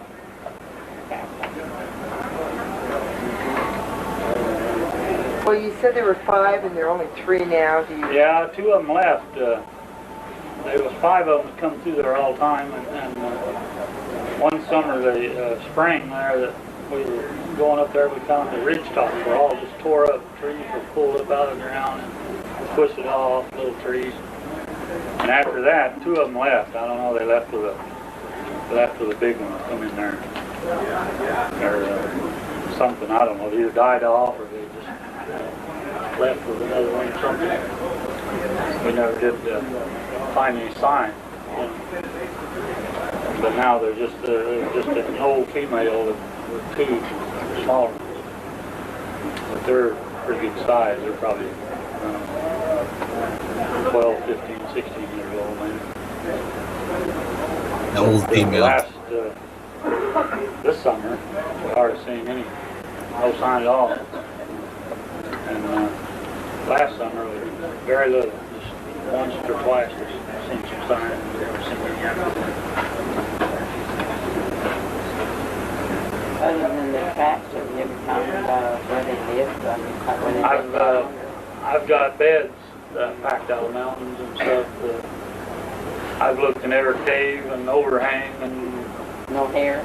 Oh yeah, I've got lots of hair samples.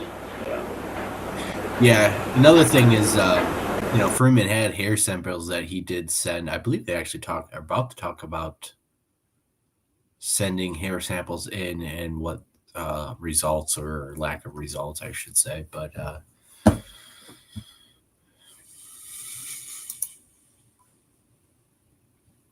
so he mentions the very first video, not the famous footage, but the first footage that he filmed of a Bigfoot that is pretty far away. We played it on the last stream. He talks about it very minimally and stuff, of course, but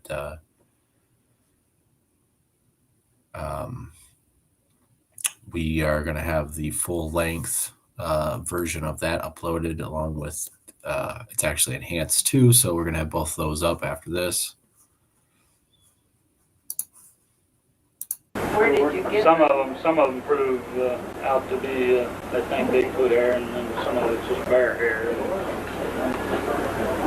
and some of it's not even hair. I think Jim knows all about that. The one that turned out to be, and it's after this that kind of fungus. Yeah, you found somewhere. Where was it? Yeah, pretty much after this, the next couple of years after this, that he stopped going out and getting evidence and stuff. Michael talks about this, the slowing down of the evidence in this old Bigfoot woman, supposedly it's the same female that they get all these tracks of, and the female is what they're thinking that's in this famous footage with this baby. They think it's a female, and same female with the same tracks that's been tracked across the whole watershed or Blue Mountain region area by some other people, and Meldrum and Cliff Brackman and stuff have verified different locations outside of Freeman's and top of Freeman's tracks, sort of thing. So that's why he's referencing this old woman. And now, pretty much after I think the next couple of years, he stops going out researching his stuff, and I believe he says it's because he did has some issues with his foot, so he's not able to get out. I'm not sure we can talk about. Well, it's some we thought it was hair, but then they said it wasn't hair. It was some kind of a fungus that comes out of the sap on the fir trees that they just look like it looks like hair, but it's not hair.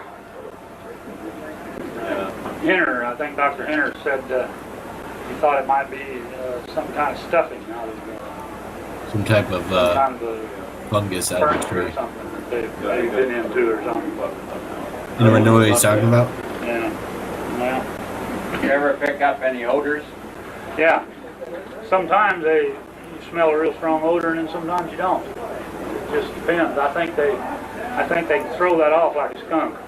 You know, if they get real excited or you surprise them, I think they can throw that off like a skunk. And then I noticed in early spring they're real shaggy looking, you know, and nasty looking. Their hair's all matted and stuff. Further along through the summer, it starts shedding off and slicking up, and they get real shiny. You don't smell that smell anymore.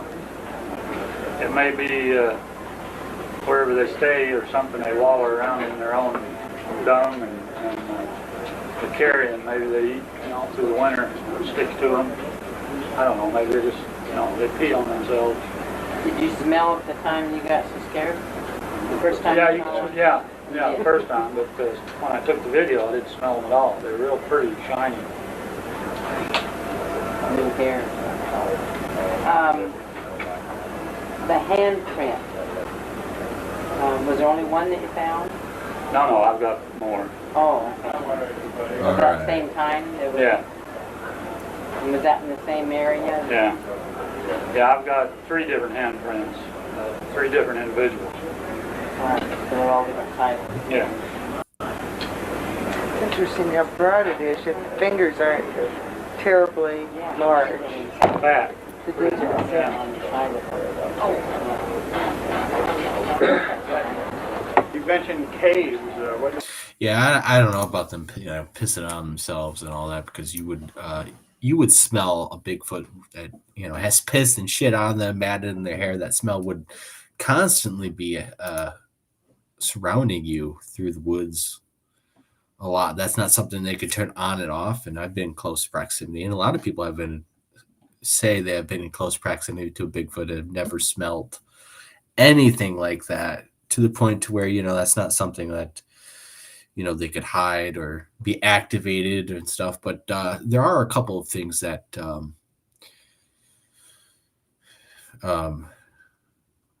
we can explain that other animals have, you know, like a musk. Gorillas have a musk that they can produce, that all of a sudden they start to smell and stink. And it's usually when they get agitated or excited and stuff. You know, this can be applied. or it could be simply like with adrenaline and stuff, humans and stuff, you get an adrenaline rush. You start sweating and you start producing a smell and stuff because it's all your hormones and stuff. And so that could be a simple case of why all of a sudden you never smell anything and something, bam, you start smelling this horrific smell that just seemingly just erupted out of nowhere. Not necessarily, because I think if they were, had shit and piss in their hair 24 hours a day, that you would be able to detect them and follow that smell. And that's not something that, they could just hide and turn off of. And, be it, it'd be something you could follow. I am not finding that clip. Did I save that clip? Okay, that's what I did with it. Okay. All right, let's play a couple more minutes, and then we're going to show the enhanced footage. Did you ever find any caves? Never found anything in any caves, or they just.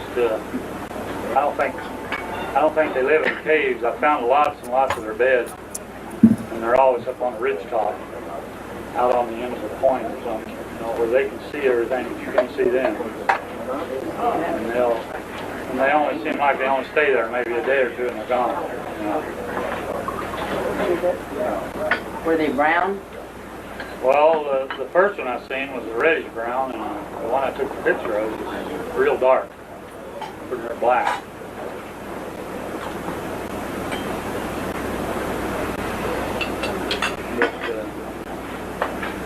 They see them all over, I guess, different colors.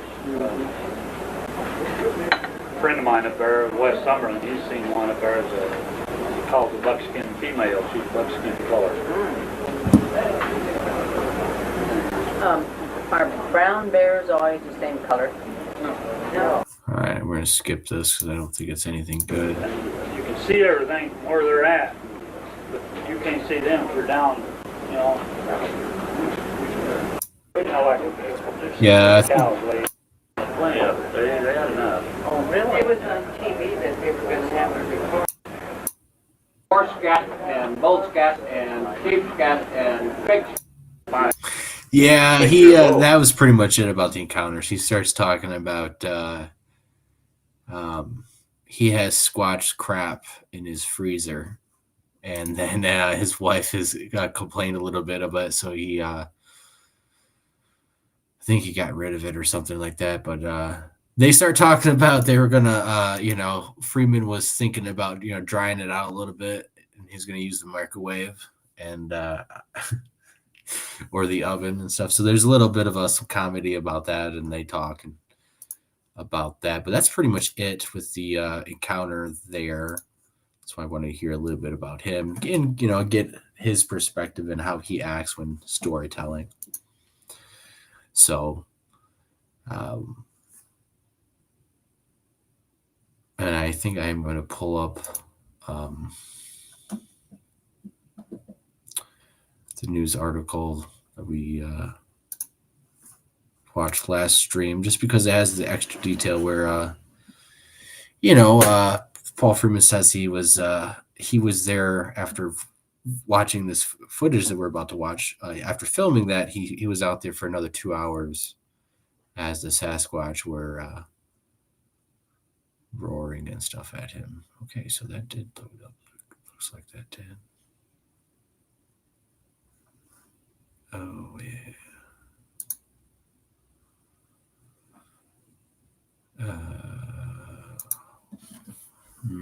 Okay.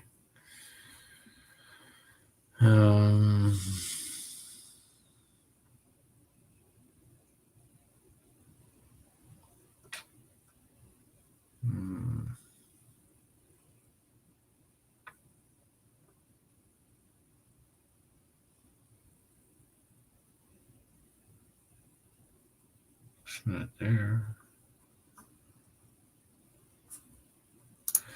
That's weird. Did I delete them or did I move them? All right, let me check over here real quick. I guess it's not necessarily something important to play right now, but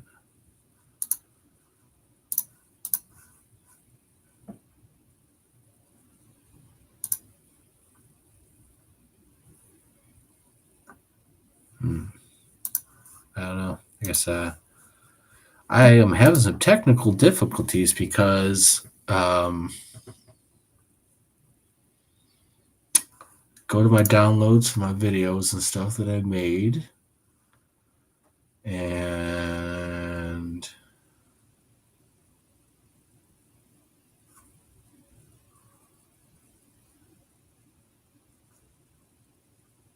it doesn't have, unless that's it.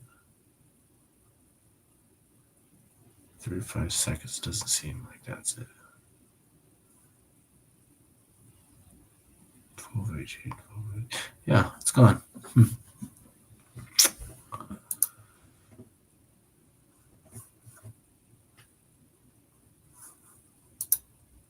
It's not there, and it's not in the YouTube history.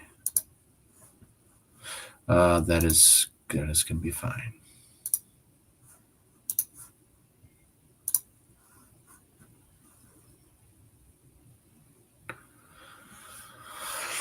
Oh, okay. Let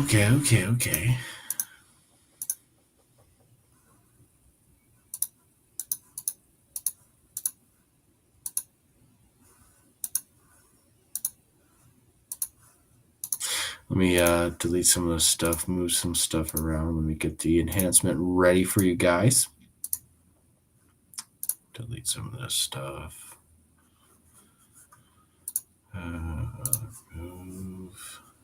All right. If anyone wants to come on, now would be a good time because, yeah, I checked. I've been checking. I can't find it. I mean, it's just a news clip of the news reporter out there interviewing Paul Freeman.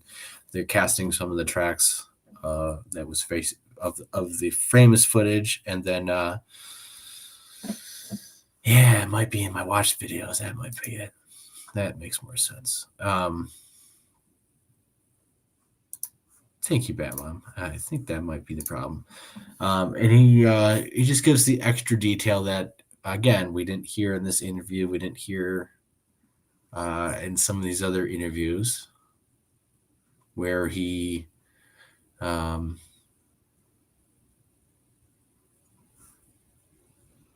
gets pinned down for 2 hours out there. And also, we might play a little bit of Michael Freeman's interview on Squatch Detective's show where I think he talks about, I had something wrote down. I marked it down, but I can't remember exactly what it was for. I think it was for, he's talking about the old lady tracks that match up with Jeff Meldrum and stuff, or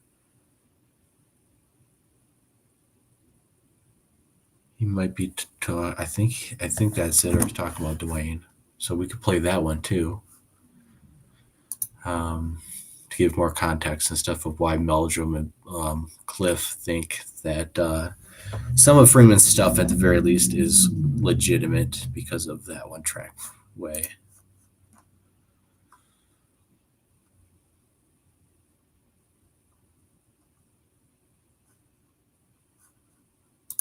Yeah, my computer is trying to play games and stuff. It's kind of funny. So if you just give me a minute and stuff. And then if Brent wants to come on, he can hopefully be on before we... and if not, that's okay too. You know, it's whatever. Sure, there'll be a bunch of people to see this after the fact. I got the Paul Freeman on Good Morning America we could watch.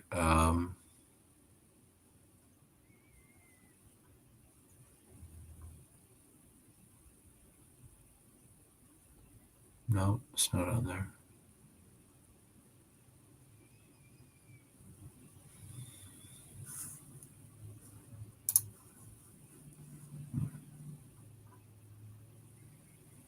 Let's pull up the Michael Freeman as a guest. Looks like someone popped in. What's up, Brent? Hey, what's up, man? Well, I'm doing pretty good. Just trying to pull up some different clips, but it's not working out the way I intended. So that's okay. It's government cover up. Nah, it's just my computer. Every time I go to the history on YouTube and stuff, it says this is where it's supposed to appear, but there's nothing there. I have to keep resetting and. Yeah, I can't find the this one video, but it's all right. Oh, with Freeman? Yeah, where he talks about the being pinned down for 2 hours.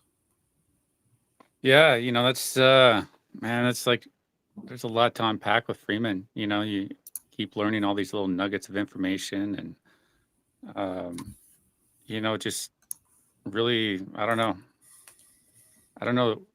I guess everybody has their own threshold where it comes to when they stop believing somebody, when they stop accepting evidence and stuff. And with Michael Freeman's saying how Freeman likely collected hoax prints by somebody like faking them and stuff, trying to hoax him and stuff. And it's like there's no evidence for that. There's nothing to prove that, to even go down that road. It doesn't explain the fake prints that he has, all these red flags, the video one, the 1982 Mill Creek prints. Really, I don't think none of us would believe Freeman. We would all be like, yeah, this dude's like not legit at all, if it wasn't for Grover Krantz and Meldrum originally. Then you have the Brockmans and all them that kind of just associated on with it. But I don't think we'd probably be believing his evidence if it wasn't for those two. So it comes down to how we put all our trust into those two people. And in one of the videos I did, I showed that Grover Krantz actually was hoaxed. And that's really important because that shows that these people are in fact human, even though this guy compared himself to Leonardo da Vinci pretty much. And, but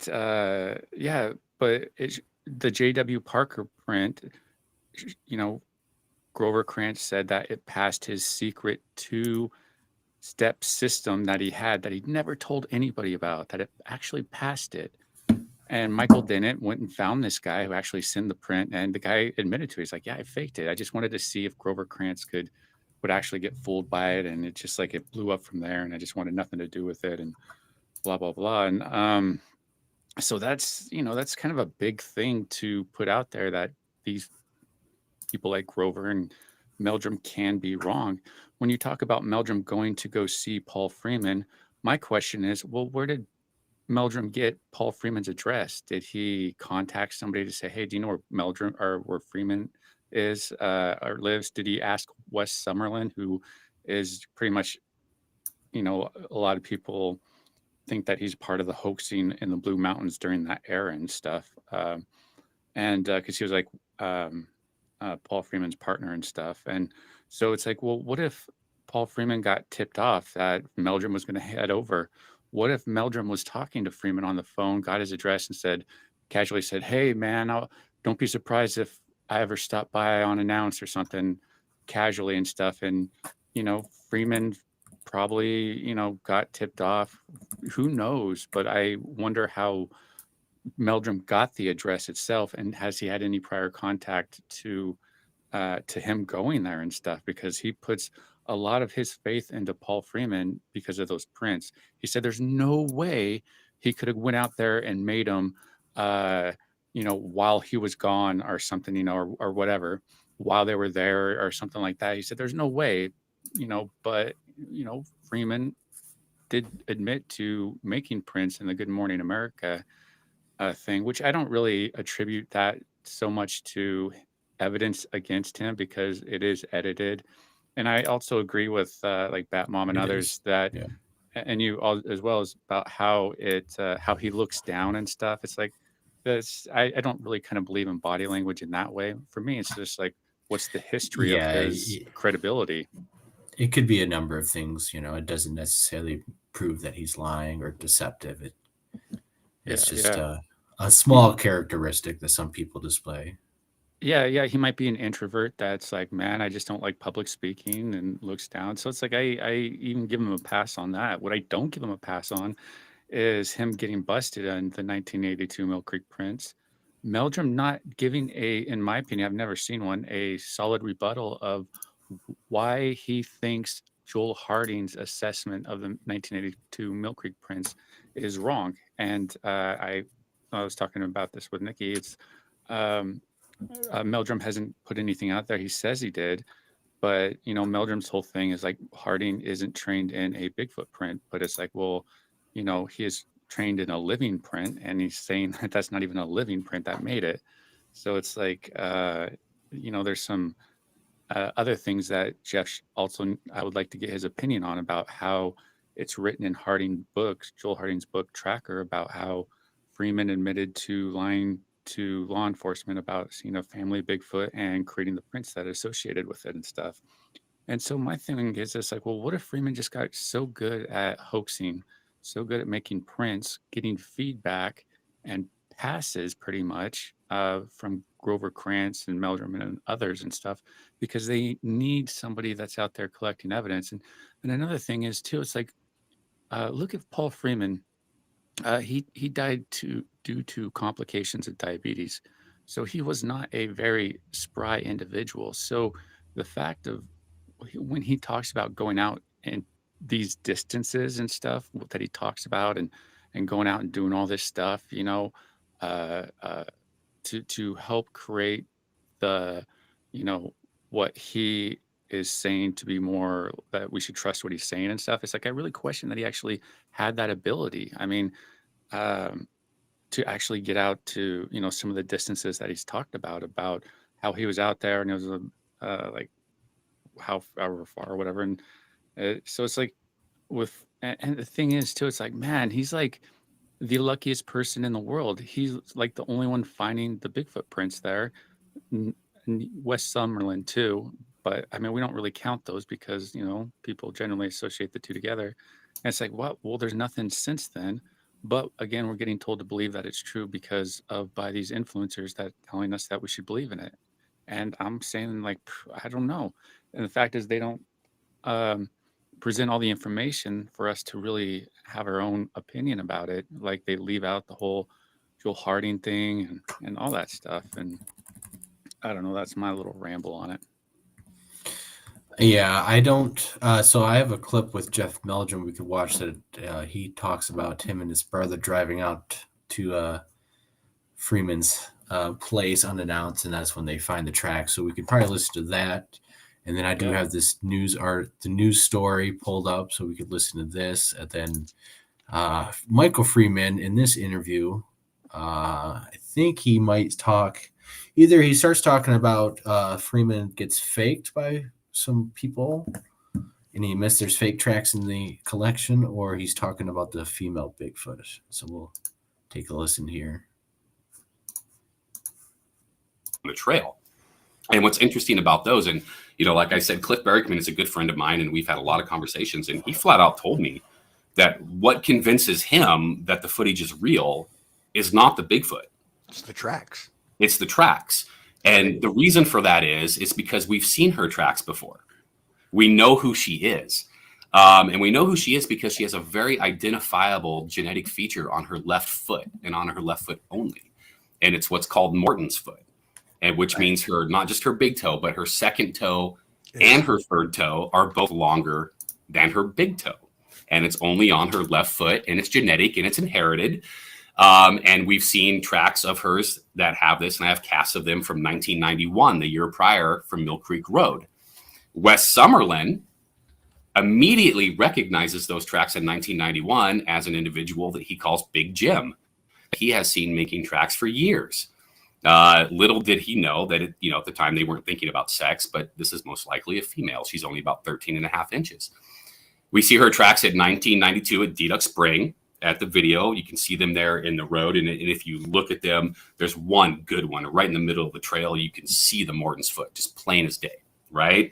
We can see it in 1991. I have pictures of tracks from 1995. There's no casts that were made from it because the weather was too bad that show it. And it's also the same individual that my dad took Jeff Meldrum to in 1996 at 5 Points that Meldrum cast the tracks from, that changed the trajectory of his career and convinced him that these things were real. It's all the same female. And you can see the Morton's foot. You can see this genetic, inherited, like, you know, condition on her left foot in every set of tracks that we have. And they don't show up in every step, of course, you know, depending on substrate and how she's stepping. But at least 1, 2 of every time we've seen her of the tracks, you can see it. And you can make it up. So we know who she is immediately when we see her tracks. And Cliff Berickman knew who she was immediately when he started to investigate the footage. And that might be more important than actually seeing her walk across the screen, to be honest. All right. So that is that information that you can find about that 45 minutes into the interview. There's a couple other nuggets that I guess I didn't write down as well as I thought. I guess I thought I would remember the timestamps, but so that's kind of what Meldrum gets into, is the same kind of is that track that he talks about here. We can get into a little bit, might be a little long, where him and his brother show up and look and find those tracks with that specific female that is, you know, tracked all over that area. And so that is why Meldrum thinks it's real. That's why Cliff thinks it's real. It's not necessarily just because of the footage and stuff. So is that one of the only real things that, you know, Freeman did? Maybe there's a little bit of Ivan Mark syndrome, where there's a little bit of real stuff, a little bit of fake stuff, a little bit of real stuff, because it's about publicity and stuff, you know. Some people think that might be going on. I know in the later interview on Squash TV, Michael does say that there are fake prints in the collection. Yeah, what if, you know, they had to come up with a way to make sure they can identify a subject, and like, well, how can we do that? Well, maybe that's when Freeman, because, you know, people are throwing stuff out there, and I'm sure he hears feedback and stuff, and so he uses that for his hoax prints and puts that deformation in there to add legitimacy to it, of saying, oh, hey, look, it's over here. Then you got Wes Summerlin, who has no problem hoaxing the same type of print, making the same type of genetic deformity, and saying, oh, look, I find him over here too. And it's like, Paul doesn't care, because that just helps validate his story. And so it's like, that there doesn't really sell me that, you know, we should believe him. So that's a little bit of why, you know, the foot people, the foot experts believe Freeman. Let's try to take a little listen here to get Jeff's own take on that first encounter he had with these tracks. Ways that I don't bother with, things like that. Because I don't cast anything unless it's perfect. I got so many casts. Okay. And so we get up there, and here we are. Saw some early signs just this morning, and I'm just thinking, yeah, right. What a coincidence. I just happened to drop in, and you just happened to find the first footprints of the season. So I thought, well, what have I got to lose? Oh, sure. If nothing else, it would be an interesting education in fakery again. And so we got in the truck and drove up. And the whole way. So he met with Paul Freeman, and then he's saying Paul Freeman found the first set of tracks this season and stuff, and that's why Meldrum's like, sure you did. And so let's drive up there. So that's where he's going from. Downplay and just saying, no, don't get your hopes up. It's not a very impressive trackways that I don't bother with, things like that. Because I don't cast anything unless it's perfect. I got so many casts. Okay. And so we get up there, and here we are. This is where we're at. We're about a half of, well, depending on that's wide open, isn't it? A mile and a half from from wooded Jesus, areas. is that like a football field? It's real irregular as the cultivated fields go in and up valleys here. And there are these gullies that snake down in between the rolling hills, that are wooded and heavily thicketed with deciduous brush and so forth. And it's in some of these valleys, the gullies, that he's claimed to have found a nest in the past. And there's an old abandoned schoolhouse up this road over here where he has claimed to have found signs on occasion and so forth.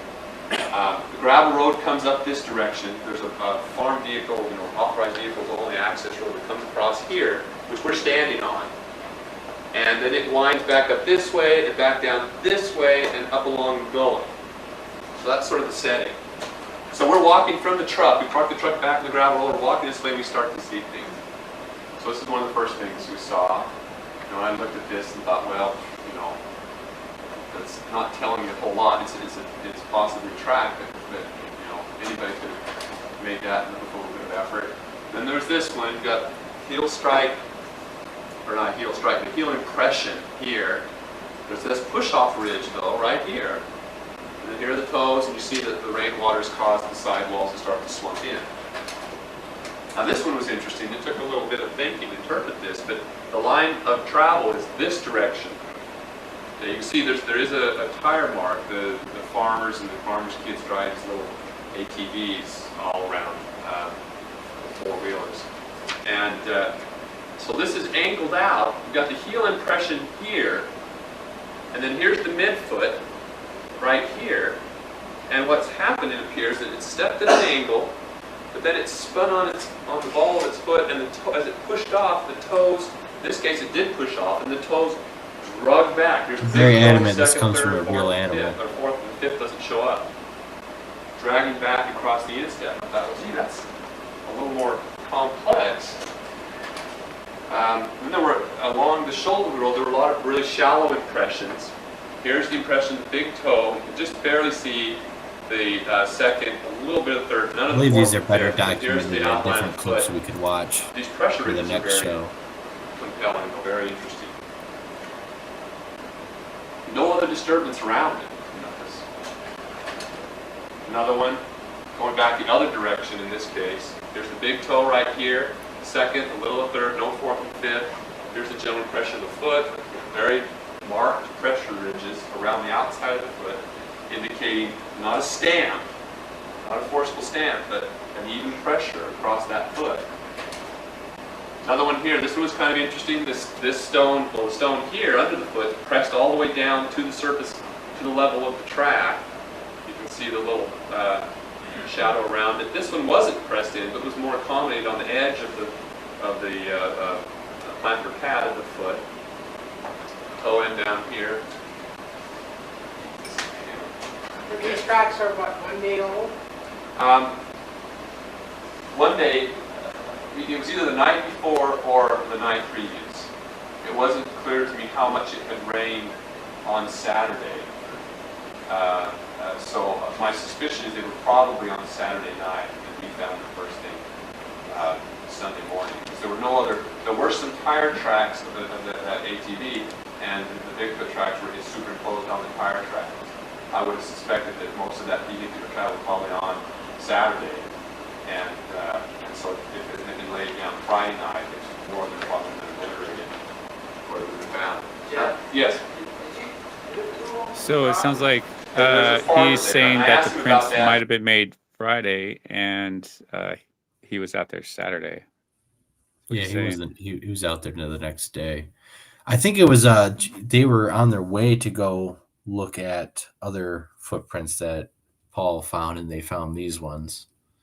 We might have to play the clip before this to talk about the lead up to arriving at Paul's house. Yeah, because if it just seems like, how would Paul be able to find them if Jeff thinks that he basically thinks that they were made like the night before? That's what he's getting at, right? Yeah. That's when it rained. Yeah. Yeah, I believe they were going to take a look at tracks. He said, yeah, because either they're looking at some tracks that Paul said he didn't care to cast because they weren't good enough, they weren't perfect, and either he just took him to this spot, or they were on a way to a different spot and they found these ones. We might have to play the other clip to figure it out. And Jeff does tell this story in other interviews. He said, yeah, he's talked to that farmer several times, and the farmer doesn't believe in Bigfoot. He says he's never seen anything. And he said he's found tracks on his property several times. He lets Freeman go up there. Well, it's just barely off a public road. But yeah, apparently he had no objection to. I mean, they drove by a couple of times. We just waved. They didn't seem to. Pardon? The tracks on the road. The gravel road that we parked the truck, we were less than probably 60 yards in from there. And I'll come back to that here in just a second. Let's flip through some of these. Now this one is really interesting. Even though it doesn't have a lot of detail, it has some details that are extremely compelling. That is, you can see the outline here. Here are the toe impressions faintly here. The pressure ridges under the forepart of the foot. But right here is one of those pressure ridges where the dirt has been pushed up, and we've even got the comparable longitudinal cracks suggesting there was nothing restraining that. The heel came off, it pushed the dirt back, and it cracked, just like we saw in the Laverty, or the Laverty track. Now the human foot, you can see the same sort of pressure ridges around the outside, but notice where the arch leaves this. This is not a pressure ridge, this is the arch. The pressure ridge is oftentimes confused for an arch, but it's not an arch at all. But if it were a human arch, the ball would be situated way up here, and the arch would start way far forward. Okay? A human can't leave a pressure around ridge a little bit. with moist enough. You can see a line of tracks. If a human ever pushes up, using okay, a here's stick one as of a the pointer? few shots. Yeah. Yeah. Along the road here, you Low could, because budget. of the angle of the sun and the thing was moist enough, you could see a The line laser of tracks. prints back We've got left, right, right there. Notice how the right tracks on those occasions stepped way out at an angle, the line of angle, but then came back in line more or less. Now, and I'm interpreting that as they were walking, he's looking back over his shoulder in the direction of the gravel road, which is back here. Now the step distance is not very great here, but the tracks are also very shallow and very flat. It was clearly not walking fast. So there's a good correlation with the dynamics seen in the track and the step length. Okay, then as it got up onto, actually this one's out of sequence as well. We'll recreate the whole thing in just a minute. Here's one as it got up onto a stretch of the cultivated field. So you can see the definition in the toes a little bit better, an outline of the foot. And you can see how here's somebody's track here that it's superimposed over. Like I said, it was probably So just the whole thing is like there's 40-something tracks out there like this that are of a real animal and not of a single fake print that is, being stamped over and over again. But this is something that is much more living and fluid with the changes in the environment in the trackway and stuff. So I think that's pretty much what he's getting at of why he thinks it's real and not fake, based on the sheer number of tracks, how he discovered them, the freshness of the tracks and all that. Yeah, it's somewhere around 1996, I believe.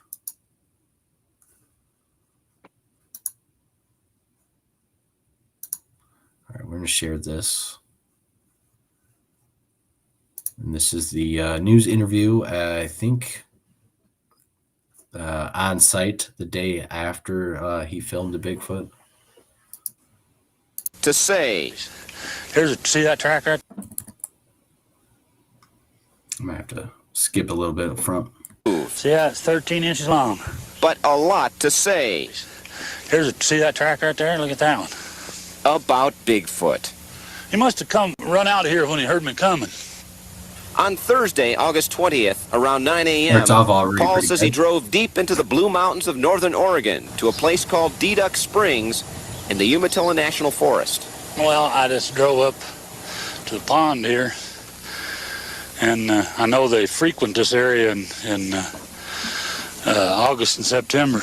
And this was after he shot. And I just got out of my little car and walked around over here, and there was tracks here in the mud where I think he was going to get a drink, or I don't know, maybe he was going to cross there or something. But anyway, I must have scared him. Freeman says he's been searching for the legendary Sasquatch in the woods near the Mill Creek watershed near his Walla Walla home for the last 10 years. In October of 1988, his son Dwayne got snapshots. In April of this year, Paul got video from a distance of around 69 feet. This time, camera in hand, he was a whole lot closer. I started up the bank there and I heard brush and stuff popping up there. Oh, there he goes. Second film. It looked at me once. Jesus. And I kind of got a little nervous, and it looked at me, and then it turned and just kept on going, and it went into the brush there and disappeared, and I was looking for it with the camera, and I seen another one, smaller, coming at me up there. Coming at me. Extended part. Oh, God. There's two of them, I guess. Yeah, so that was the part we just played, the extended version. This is a news clip, though. It kept him pinned down for almost 2 hours. Screams, he says he did not record. I ain't scared like I was scared yesterday. Bummer must run out of tape, huh? For almost 2 hours. Screams from... Yeah. After the incident, Freeman says he heard screams from the direction of the creatures. It kept him pinned down for almost 2 hours. Screams, he says he did not record. I ain't scared like I was scared yesterday.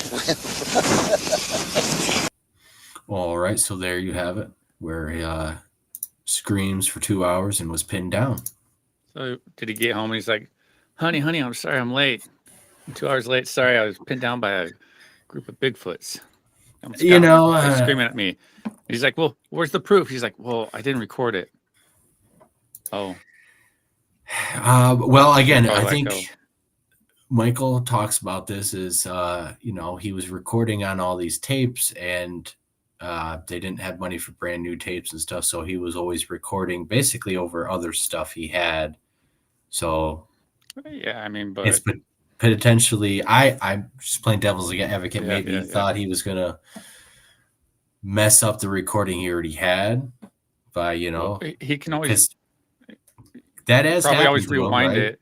Always rewind it to the beginning of the tape when he knows he has nothing on there, and then start recording. He had 2 hours to figure it out. Well, that maybe he thought, he had the when he tried to film when his son Dwayne took the photographs, the mechanism in the camera malfunctioned, so that didn't work. Maybe he was afraid that was going to happen and destroy the film that he already caught. I mean, who knows? That he didn't. Maybe the battery died. He didn't do it, though. So we're going to take a look at this Freeman footage. We can watch the full version and then all the enhancements. And it's probably what we're going to do. I'm going to try to make this a little bit Is this the bigger. baby one? Yeah. Oh, all right. I'm going to be seeing this for the very first time. Yeah, so this is the very best enhanced version out there, and this is Let me make sure I get this on my highest settings. I was able to find this someplace out there on the interweb and all that. You should repost it in 1080p because you're at 720p now. Yeah. So we're streaming. It's going to be 720p, and I will upload it. It'll be 180p. It was shot in, I think it's 960 by 720, so it technically is not full 180 HD or anything, but it's pretty good. So let me try to move us around so we can see everything. We do it like, nope.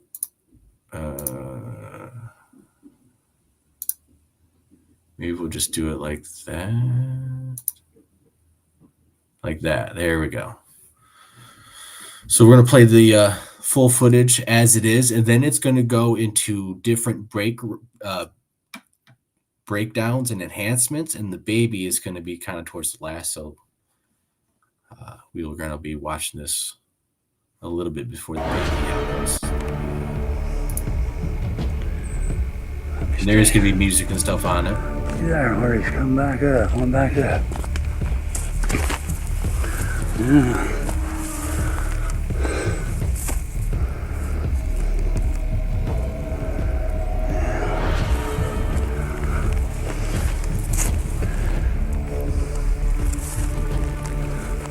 that. You guys don't have that menu thing on there, right? Okay. Can't see much up through here. I hear the brush popping and stuff.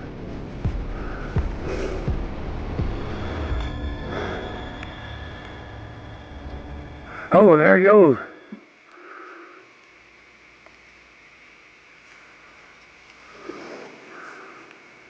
Jesus.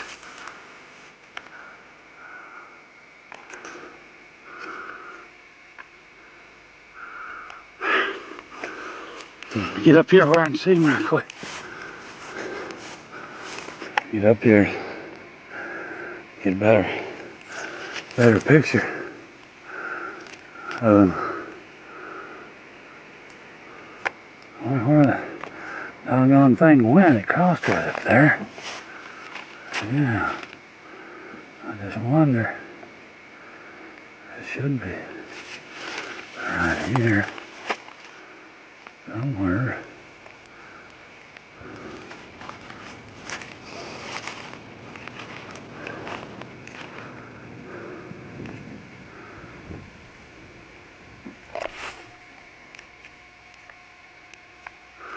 Oh God.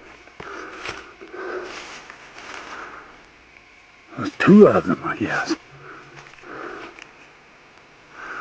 Man. Oh. I don't know where they went.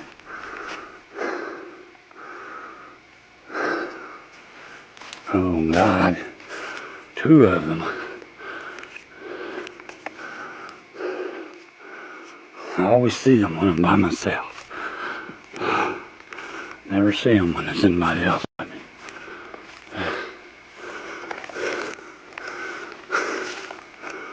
That's pretty good.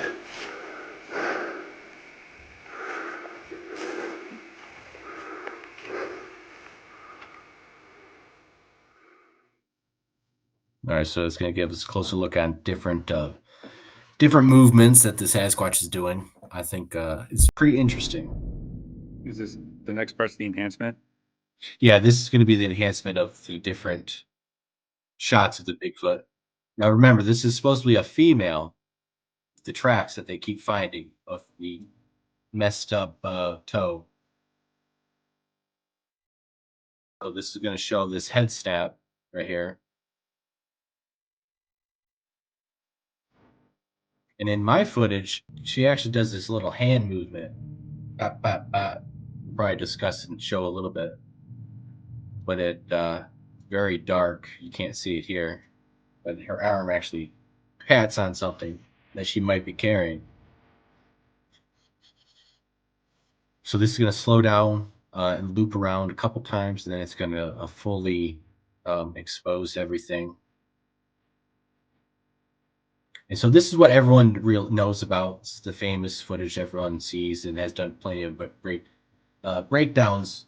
But the next two enhancements is what has not really been seen and shown that much and as well. So that little pat is right there, right before she swings the arm. She looks. And we showed it on my last stream.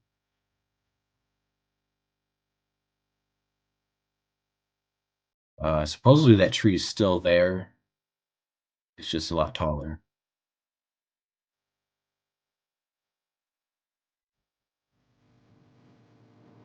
Yeah, later in the clip he says there's two of them. So this is where it's fully exposed, overexposed to dig into the blacks.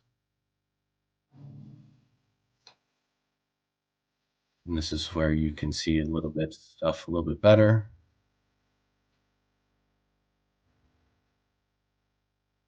I don't know if it's so much of a head snap, like you can kind of see how the sunlight is there on his face.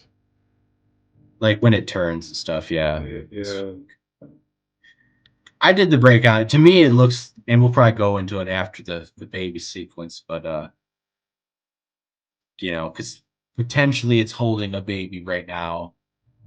When I did my video breakdown, yeah, in my video breakdown, I think it's holding the baby right now, and it's actually holding it on the right side. You actually see the baby digging right there. A little bit of head comes out. So it makes you wonder why it didn't turn right of that tree right there. He sees Paul Freeman, so why not turn right? Why go in front of the Yeah, tree? there's a lot of, especially if it's holding a baby, you know, like why Yeah, is it yeah. behaving like this?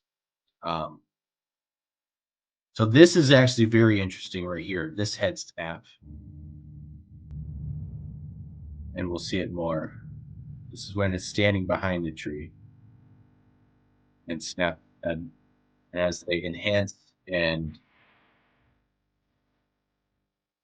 expose it, you will see the face a bit more.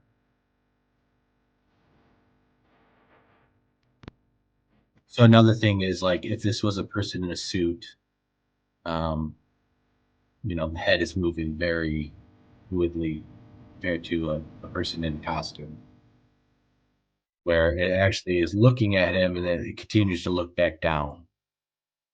Like it's looking down and it looks up and looks at him.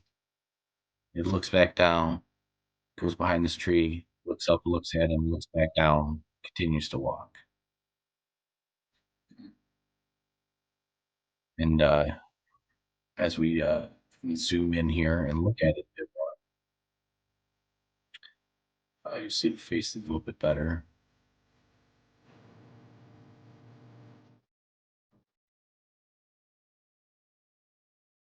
So you know what kind of costume, kind of mask, you know, stays on the face and like, you know, doesn't shift as you're trying to move turn this way. I think a lot, a lot of them out there will. Because you got to think people are This is allegedly, 1992. yeah, but people are So alleging this is Dwayne in the suit. And if I remember correctly, he was 22 years of age at this time, and I think 6'5", and he was a hefty boy. no, he was not. Maybe. Or was Paul Freeman 6'5"? Oh, he was up there Oh with no, Freeman. no, no. All no. Dwayne is 6'1". Michael is taller than Dwayne. How And tall is Michael, Michael? I think he's 6'5". Michael 6'5"? Yeah, I want to say yeah. Damn. So yeah, so as we get a better, you know, overexposed look, you know, that head snap. Now this seems like more of a head snap. Uh, it's very interesting. So here we go. Look at the baby image here. Somewhere.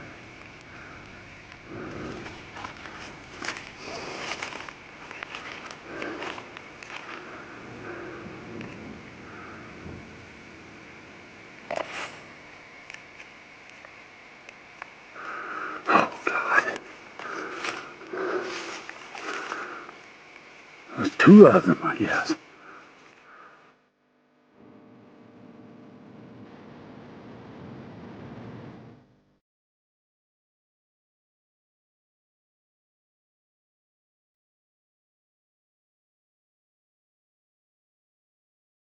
So what are you seeing, Brad? Little black blob thingy. So what people are, you know, you see like this little baby come swinging into the left hand. You see two little legs dangling there, a little head, like it tries to jump down, or it does jump down. Paul does say, "Oh my God, there's two of them. There's a baby."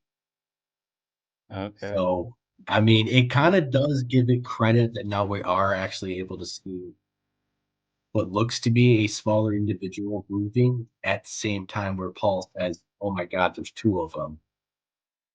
So that kind of corroborates that he did see two of them. Now this is supposedly what It kind of just looks like, the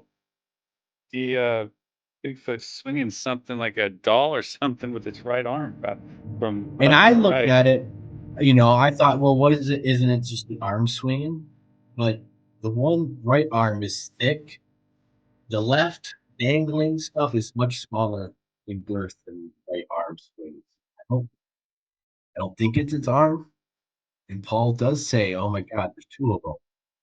The baby. So Is that the one that charged him?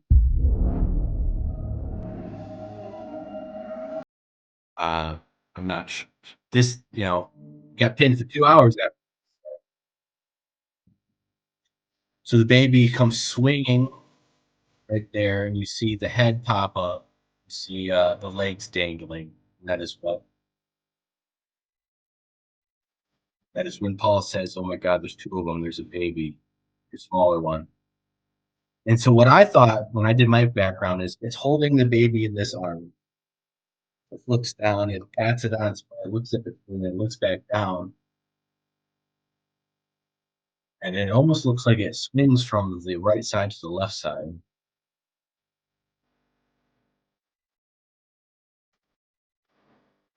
So this is what we have and what no one's been able to bring out until now.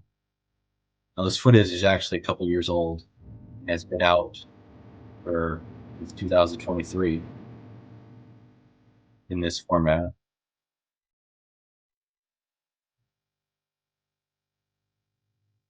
So I think we really have to go with, is that a baby what we're seeing? And is Paul accurately describing what he's seeing, which is a small one?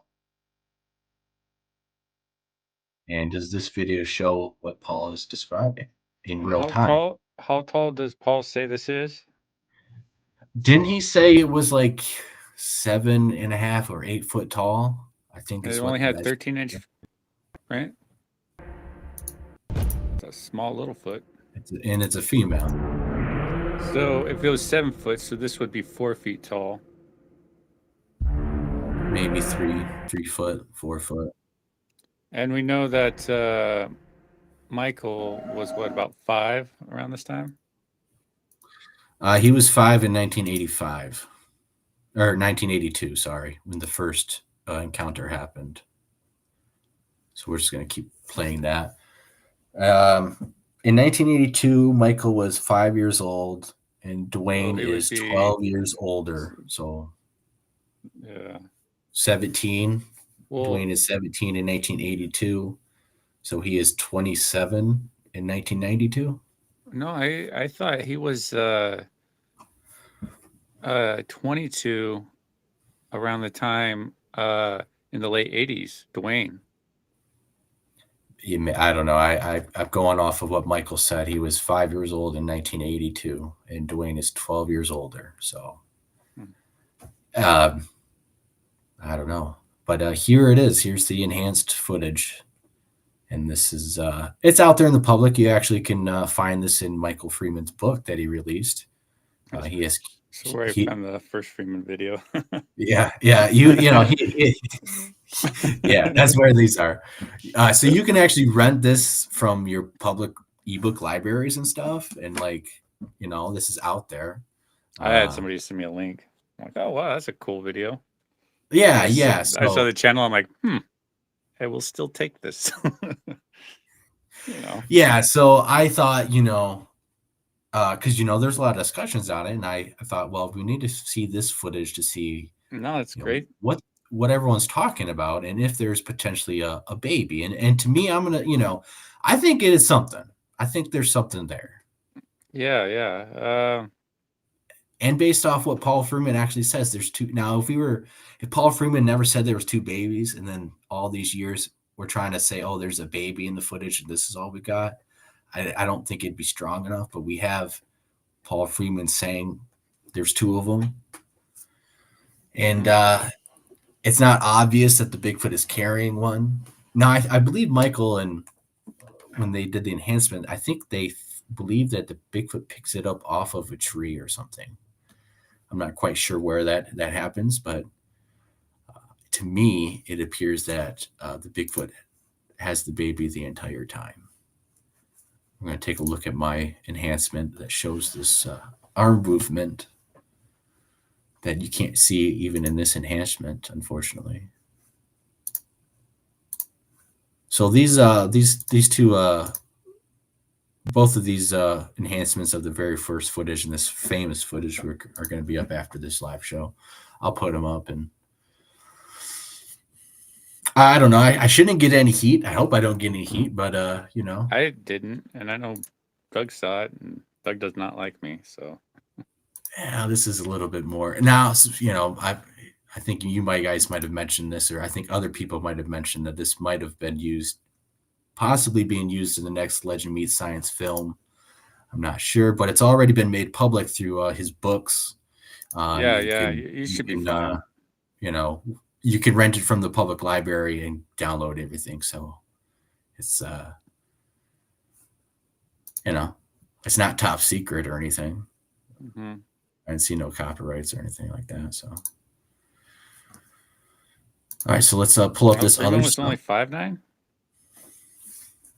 How old was or how tall was Dwayne? I thought he was taller than that. Yeah, same here. I thought he was like 6 something. He was like a big guy.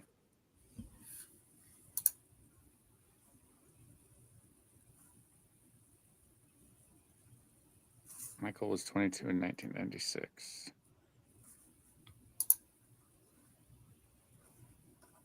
I don't know. So he was 20. Michael was 22. Wait, no, Dwayne was 22 then. Yeah, I'd have to double check. Yeah. Yeah, I don't know about that. That wasn't as main of a concern. All right, let's look. Yeah. So after seeing that baby footage, does that change your mind a little bit about Freeman at all? Do you think that possibly this is more legitimate? You still don't think anything different? What's your opinion on that? Yeah, I mean, it's something that I got to kind of like look at a lot more, and I'll check out when you repost it again. You should do it in a short or something, Yeah, and, and like a 1080p. So, and then I'll check it out and think about it, and maybe I'll come back on your next show and we could talk some more about it, because it's some stuff that I didn't see before. But so right here is one of my very first videos I actually made, where I enhanced this footage, and to me, on that right there, I don't know if you guys can see my mouse, but this little round head is I thought a little baby. Now I thought, depending on the size of this creature, to me, it's like a toddler size. I'm not sure, to me, it looks a little smaller to me, it would be smaller here than what we see in the enhanced version, where you see the legs coming down and stuff. But to me, the Bigfoot does that pat right there with its arm, which you can't see on the original, but you see it's patting. It's like goes pat, and then the arm comes down and then it swings out. You don't see that on the enhancement at all, but you see it here, like it is like holding something, or it does something right here to whatever is on its right side, and this arm comes down, and then you see it. The red is the baby's head. To me, if it's holding a baby, it's almost, the behavior is almost like, I'm not sure why the Bigfoot would do this, but it's almost like there's the baby's head right there that you see protruding off the chest of the Bigfoot. It's almost like the Bigfoot's looking down at the baby, telling the baby to calm down, relax. Then it does the pat with its arm against the baby's butt, looks at Freeman, then it looks back down at whatever it seems to be carrying.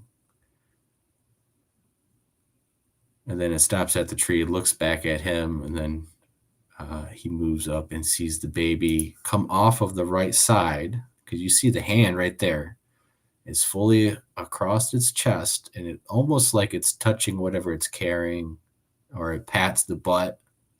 There's this little pat thing right there. So that's what my initial thought was, like it's holding a baby already. It didn't pick it up off the tree. I'm not quite sure. But to me, that's what it does in this footage. So it's like it already has the baby. It's comforting the baby. It looks at Paul. Are you thinking it's the same baby that in that enhancement? I mean, I would assume so, but I thought this was a little smaller than what we've seen in the enhancement. But at the same time, I mean, we just don't know.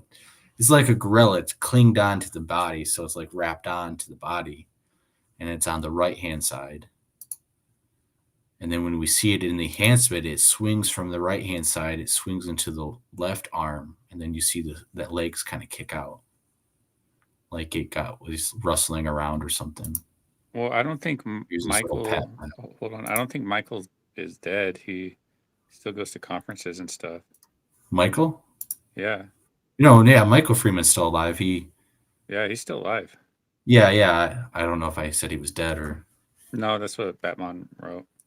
Oh no, he's still alive, and he. Yeah. I was like, I could swear I saw him at like being promoted at a conference. They actually showed the Freeman enhanced footage and all that at one of the conference where Jeff was in and Michael was in and Cliff was in last year, 2023 or something. So like, yeah, the baby's already right there, and then it does this pat motion.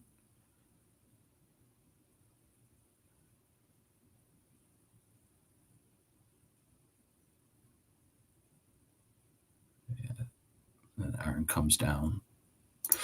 Yeah, so I mean, just more speculation and stuff. I think it's very interesting footage. No, I've never seen the enhancement. It's something to kind of look over but it also comes down to, did Freeman get really good at learning how to hoax after all these years and stuff? And I think it's like very possible that he did, and especially getting feedback from like Meldrum and all them. I don't think that's the right Freeman. I don't think he died. I'm pretty sure he's not dead. I mean, I'm pretty certain he's not. Like we would have heard about that. I think she's probably confusing it with someone else that probably died. Yeah. As far as because he's gave a couple of interviews the last couple of years.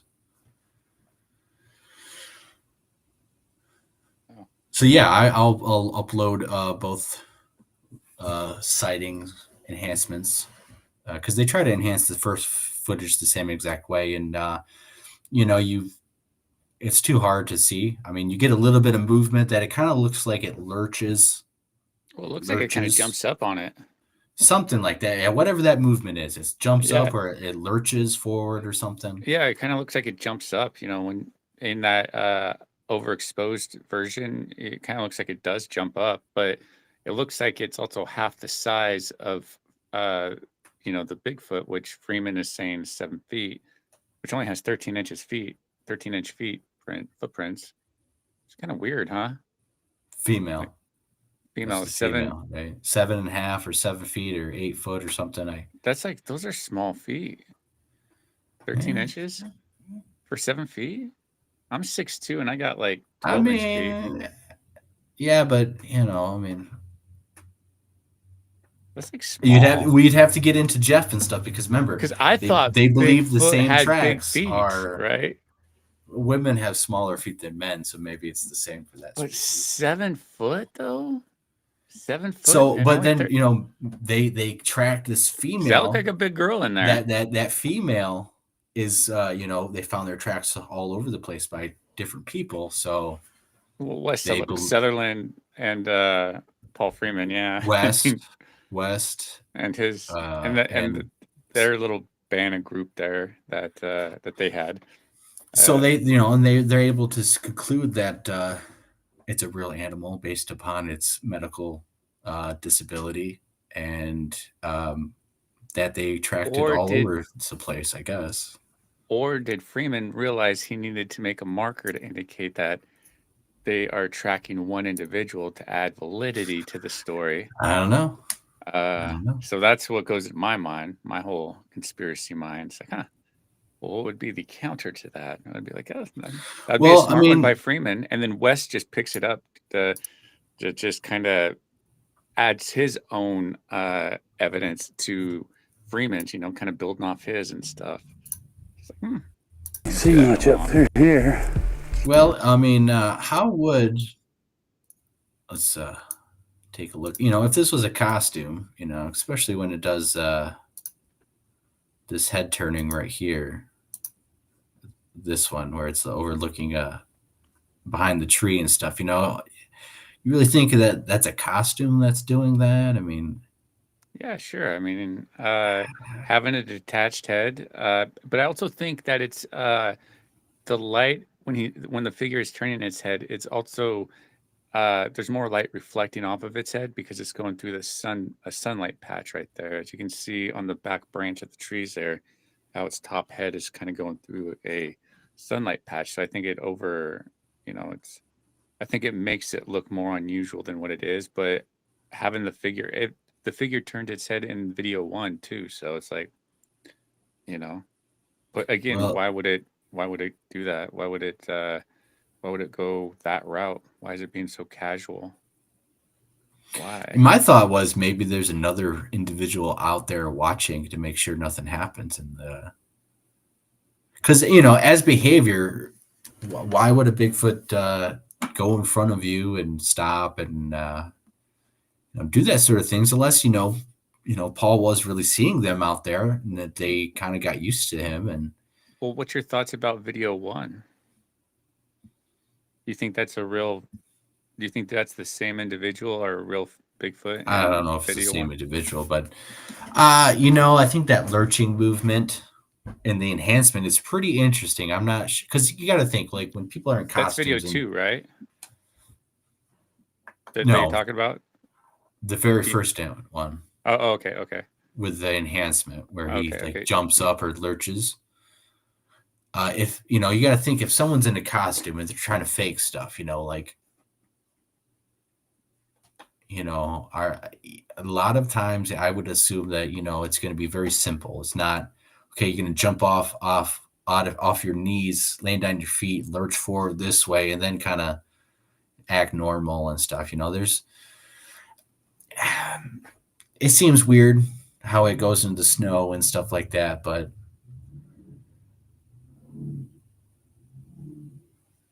I'm not sure, Yeah, so it looks like it's jumping right there, and this is video 2. But yeah, do you think video do you think in video 1 that figure is actually a Bigfoot though? You can't determine and stuff. I think the movement is interesting, and if it was something like this where we could see a little bit better, closer. There is an enhancement with it, and that. Oh yeah, I have it, and they fully exposed. They do the same thing to this. Yeah. But it's probably the same people. not. It is. It's not. It's too far away. It's too far away. Yeah, but those are some interesting red flags associated with it. It's like he saw it before he even got out of the truck. That's kind of that's a wild one. Yeah. So the story was he goes out there normally early, just before dawn, and then his daughter's car or truck broke down or car broke down, so he stayed later to fix it. And then he went out there later and just caught him red-handed because they would have assumed he was already there or it's past his normal time. So there may be some type of habit where Freeman comes out here at this time. So let's just wait till he leaves and then we can do our stuff. Like that may kind of make sense a little bit, but at the same time. Yeah, well, he talks about seeing him. Seen him a few times. Yeah, no, it talks about seeing him before getting out of the truck. And but also indicates that, oh, look, there he is, indicating that he's seen it for the first time that day. So it's like, I don't know. I don't see how he could have seen it when there's a whole cluster of trees that would have been in his way. I mean, that's just the first red flag with that. I mean, and okay, so if this is a person in a costume, you never see the little baby is never apparent when you first see it. It only is apparent right here when Freedom says something, and this is only after 30 years have we actually fully been able to make this baby come out in such a way that people actually see it. So not once, I mean, when Paul Freeman talks about this, he never once said, or keeps trying to make the claim there's a baby, and that's not the most thing that he concentrates on. If he knew that there was a baby in it, it's a fake costume, he's not pointing out, oh my God, there's a baby in there. Why don't you guys try to find it? And, it's always, look how the tracks are real. Look how it's acting, it's lumbering, how big it is. And then, oh yeah, there was a baby at the end. But like the baby is never the main focus whenever Paul Freeman talks about this video, which, you would think if you're faking it and you have the little baby doll, that, that would be one of the main components that you would want people to see and understand. And we don't ever see it until almost the very end. And this is 30 years later that we actually can see it. So if he hoaxed it and it was a costume, he's not bragging about the baby part very much as someone who wants to flaunt the hoax. Yeah. So, I mean, I think it's legitimate. I've always kind of had a good feeling about this. And the second video. Yeah, I mean, with the baby. But in that loop, there is the figure jumping up, or is it going down? Oh, the baby? Yeah. From my perspective, it looks like it is. It's going down. Trying to swing off. It's swinging off from the right side and tries to swing down, and it gets like caught or it gets hooked by the dad. So like it's trying to go down, and it might even touch on the ground. It's not jumping down. It's coming down. So yeah. Yeah. So it's not jumping up. It's not jumping up. It swings over and then it goes down. Okay. Huh. It's just looped and going back and forth. Yeah. Okay. Yeah. I mean, no reason to think that it couldn't be a stuffed animal or something. But again, you never see it. It's never fully displayed. It's never displayed. Like, if anything, it's like it's hidden on the one side, and if they have a stuffed animal, they're trying to hide it as best they can instead of trying to show it. That's what you'd want to do, I would think. Yeah. You would want to show it and then point it out, like, oh my God, there's a baby. See, there's a baby, but you never see it until now. And Freeman does say, oh my God, there's two of them. And this is what we got. This is what he filmed. And I honestly, think that it's leaning towards more legitimate. So these are the ones that like pinned him down for that 2 hours. But then there's that. Yeah. That 2 hour part happened after this. Yeah. Which with then, that I don't like that, Yeah. I don't like that part. Then I like you this, also I like add the in, enhancement. but you add in all the red flags on video one, and then you also add in the previous history of Joel Harding and Rodney Johnson too.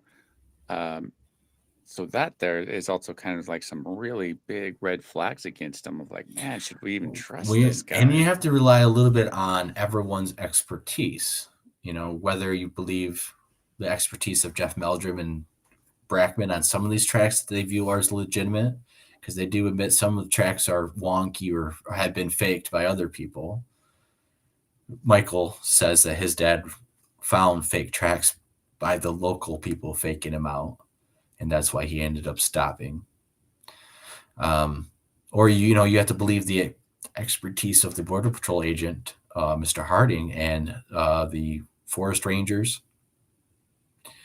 Or, and then the whole thing where Krantz got tricked by some guy making a fake print. But then when you watch this, as a person in a costume, it does a lot of movements that I think a costume, maybe a little harder to do. And the whole baby thing, it's not a main point of the video. And you would think, you're hoaxing it, you would want a baby. What's better than having photos of Bigfoot tracks, or he already has a video of a Bigfoot. Well, a video of a Bigfoot and a baby, except for he never brags about the baby. Hardly ever. Yeah, I mean, that's talks. Kind of, so, yeah, why doesn't he? That could also be looked at as a positive or a negative. One, he's not pushing it, but B, another side is like, well, why isn't he then? It would help sell the whole narrative. It would sell it a lot more if, it was like that Independence Day where you see the baby right off the bat, and that's like the whole thing. Instead, you don't even know it's there until the very end. And even Paul didn't know there was a baby around until the very end, until that moment. So it kind of leaves it credible to me, but then was he exaggerating a little bit about the 2 hours after this, where he got pinned down these Bigfoots were making calls because they don't seem aggressive. Yeah, I mean, why would he? I mean, yeah, exactly. He said, he hasn't had a problem with them, but he did say that one charged him. But again, which one is charging him? The one that's getting picked up right here, which looks it like might to have be been like, after the video though too. yeah. So there's starting to be, it comes down to, did Paul Freeman get really good at hoaxing? The dude was obsessed with the subject. He wasn't in it for like financial purposes, but more for the attention of being known as the guy that has the answers, that can say, hey, yeah, they eat this, eat that, they do this, they act like this, they pee on themselves, they do all this. He gets to be that guy by creating the narrative. And he got really, I think personally, got really good at hoaxing. And this evidence here, though compelling, I think is just another wave of Paul trying to sell the whole Bigfoot narrative that he has in the Blue Mountains there, because it's like he's kind of like an outlier as far as like nobody else has his success. And man, there's like so many people out there. Like the next person. What if it's a little bit of both? What if he had real stuff and then he got excited and he needed a little bit of limelight? But he was going out into, I mean, you would consider this area still a prime Bigfoot spot. I mean, maybe he got lucky. Maybe he actually filmed a Bigfoot in this footage at least. Yeah, I mean, I don't know. That's where it comes down to is like where do we draw that line? Where's the threshold of when do we start accepting as evidence, knowing that there's all these red flags, knowing that some of the evidence is dubious and that he has admitted to things, he was caught hoaxing, he did quit his job because of that, and he was obsessed. He did want to start a Bigfoot museum. He was selling figurines and stuff, and Bigfoot was his life. It was everything to him. And I think in order to, get the attention he wanted, that a person needed from it, he manufactured the evidence. It's no different than what people do now. I mean, you name like countless Paul Freemans right now, but I think he was just really good at hoaxing people, especially with the prints. He learned how to do it. The prints that where Jeff talks about how it's like in that open field, it's like, geez, that's like the worst place I could see. Why would a Bigfoot go walk in the open field like that? That's like, it doesn't make any sense when you can go walk around the tree line there, not leave any prints, and knowingly leave any prints. And Jeff's assessment could be wrong of when he found the prints. They could have been made earlier and stuff, and whatever, but so that doesn't really kind of sell it to me as far as Freeman being legitimate. And I just think Jeff, love him to death. He's a nice guy, but I think he does have an ego. He thinks highly of his ability to discern prints, but I also think he doesn't have the ability to really admit, like, yeah, actually, I thought these guys were right, or these prints were legit, but I don't think so anymore. I don't think he has that really kind of in him to go that route as well. So he has to kind of keep going, doubling down on different stuff. And, it's just unfortunate that when all the Freeman stuff is presented, all this is left out, which is kind of like, that's kind of weird. Like, why would you do that? Only present the pretty stuff and not all the other stuff that's kind of like, God damn, we should know about this stuff. Like, it takes like, people like me, you, and other people to try and bring this information out and kind of give it a voice to be heard on a platform and stuff. And, it's surprising that we have to talk about it. And a lot of us are learning about it for the first time. Because when I first got in this subject, I loved the Freeman footage. But then once I started learning more about Freeman, especially the whole Joel Harding 1982 experience, that's like, whoa, that's like a big deal right there. I mean, he was caught red-handed, by two different people, professional people, Well, and we hear Jeff Meldrum a little bit push back and say, well, Harding didn't know what he was talking about, and he doesn't know, he's not an expert like Jeff Meldrum is, because he determined that those same tracks were legitimate, and he's so using, that's, yeah. So it's like, well, that's quite a thing for Jeff to say, because it's like Joel Harding, if anybody Google him, he is one of the most respected trackers. So that's actually kind of an insult to say.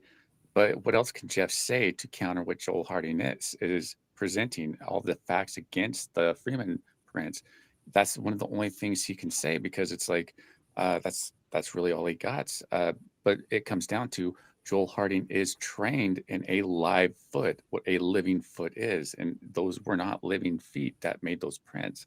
So it's like, answer that one, Jeff, or how about you answer about Freeman admitting to law enforcement, how it was written in Joel Harding's book, which I do believe is a real event that happened, and so well, go ahead and finish.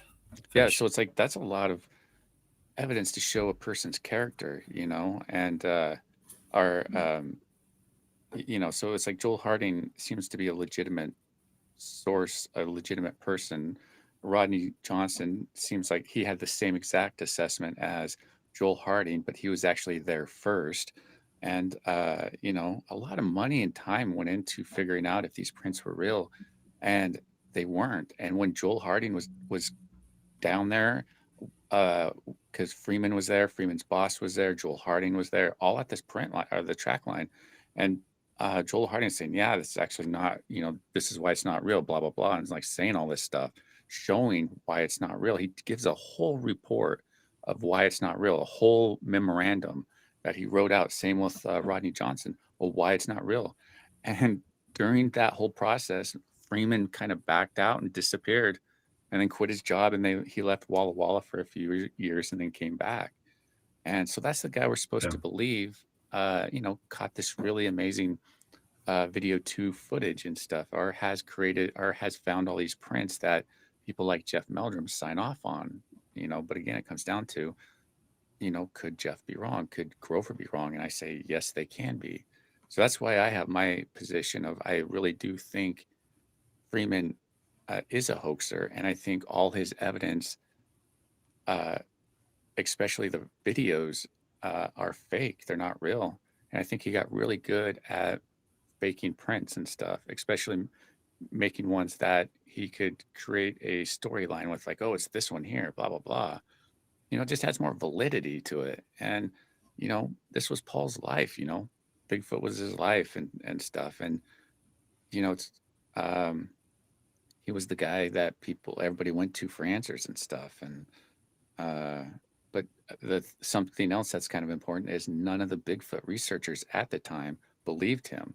Thomas Steenberg didn't believe him. Tom Slick was out with Paul Freeman one time, and they were out in some random town, and Tom Slick got dropped off or something like that, and Freeman came and picked him up 20 minutes later, and Freeman found all these prints, and he's like, he said that they were so bad that he specifically calls Freeman a fucking liar.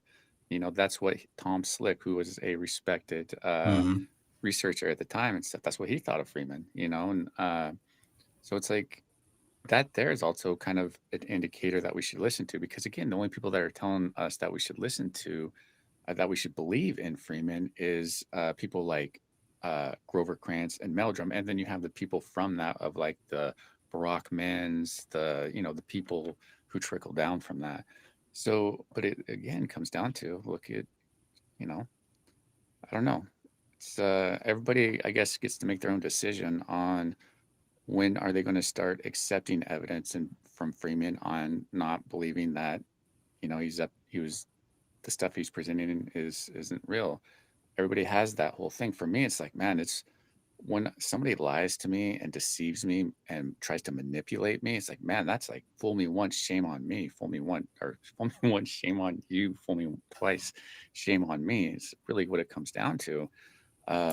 And so it's like, man, he gave us a lot of reasons for us to not trust him, but these people are saying that we should. And it's like, I don't buy it. I can't do it. I can't believe he might have seen something, sure, but I don't think any of the videos or evidence he's collected reflects that. And the place is not getting no activity as far as, like Freeman was finding all these prints, because it was like literally Freeman was the only person in the country getting that type of success. And it's a guy who didn't seem like he had the physical capability of being out there boots on the ground going to some of these locations that he did. Yeah, maybe a little bit of that. See in the first video, he's really huffing and puffing the whole time, basically.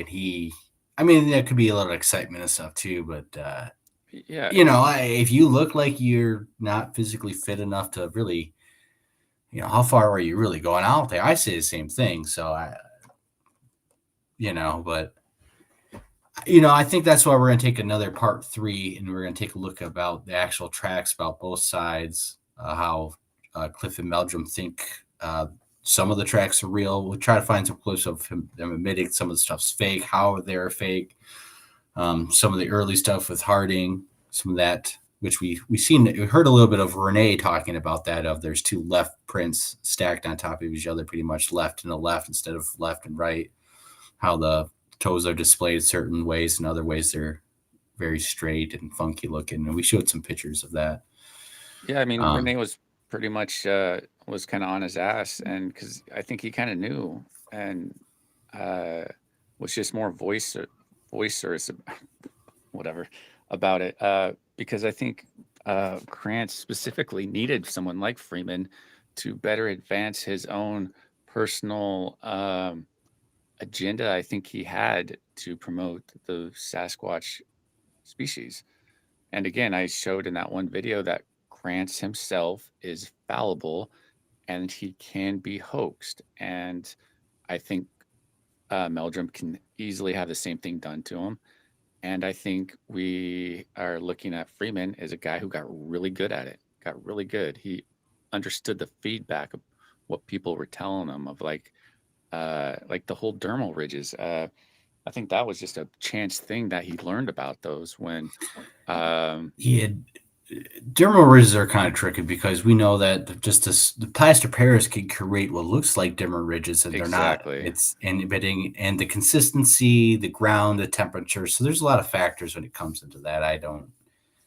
Yeah, but I'm not a big fan of that. But Freeman learned that when it was being discussed about one of his prints and stuff. And so it's like, I think he gets feedback and uses that to further his own hoaxing. And he does it to see, just not for money, but more for just to be that guy, that has the answers that people can go to and stuff. And I think, Dwayne not being in the public eye, I can understand why he wouldn't be, but it's also kind of a telling thing of that he isn't, so it could be looked at 2 different ways. And you would think that he would want to, especially with the whole Freeman files that Michael Freeman did, that he would actually want to contribute to his father's legacy. And it's like, why wouldn't you do that? Like, is he not doing it because there's a sort of shame there now that you don't want to further along that, but you love your dad so much that you don't want to like throw him under the bus, being like, yes, I was the guy in the suit, but maybe if he just distances himself away from it, like, I don't want anything to do with this, please don't. I don't want to go down that route, to the point he didn't even help his own brother with that whole tribute basically to his dad and stuff, which I was like, that was weird. Just something kind of noticed. Yeah, Michael, actually in the Squatch Detective interview, he talks about Dwayne just isn't kind of person. He likes to be left alone, very private, and basically, like he said, his dad got really obsessed after seeing a Bigfoot, and his brother Dwayne seemed to kind of become a recluse because of it, and not want to talk about it. Got more traumatized from that experience. So he would go out with his dad all the time. Like all the time, like him and his dad would go out all the time, go Bigfooting and stuff. And so it's like, he was a big part of it. And, so it's like, there's a lot of red flags there that really kind of need to be put out on the table, so everybody can kind of make up their own mind. It's like, if people want to continue to believe in video 2 or whatever, but will still accept and respect the fact that he was caught hoaxing, then that's fine. Again, everybody kind of has their own threshold. For me, it's like, I have a hard time with anything with Freeman, and despite this enhancement, because again, I think he's a smart guy.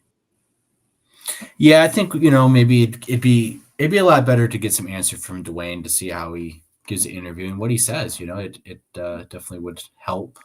It sounds like, yeah, but again, it sounds like he wants nothing to the I don't point, think not it's even good. helping his own brother with the tribute book, basically, to his dad.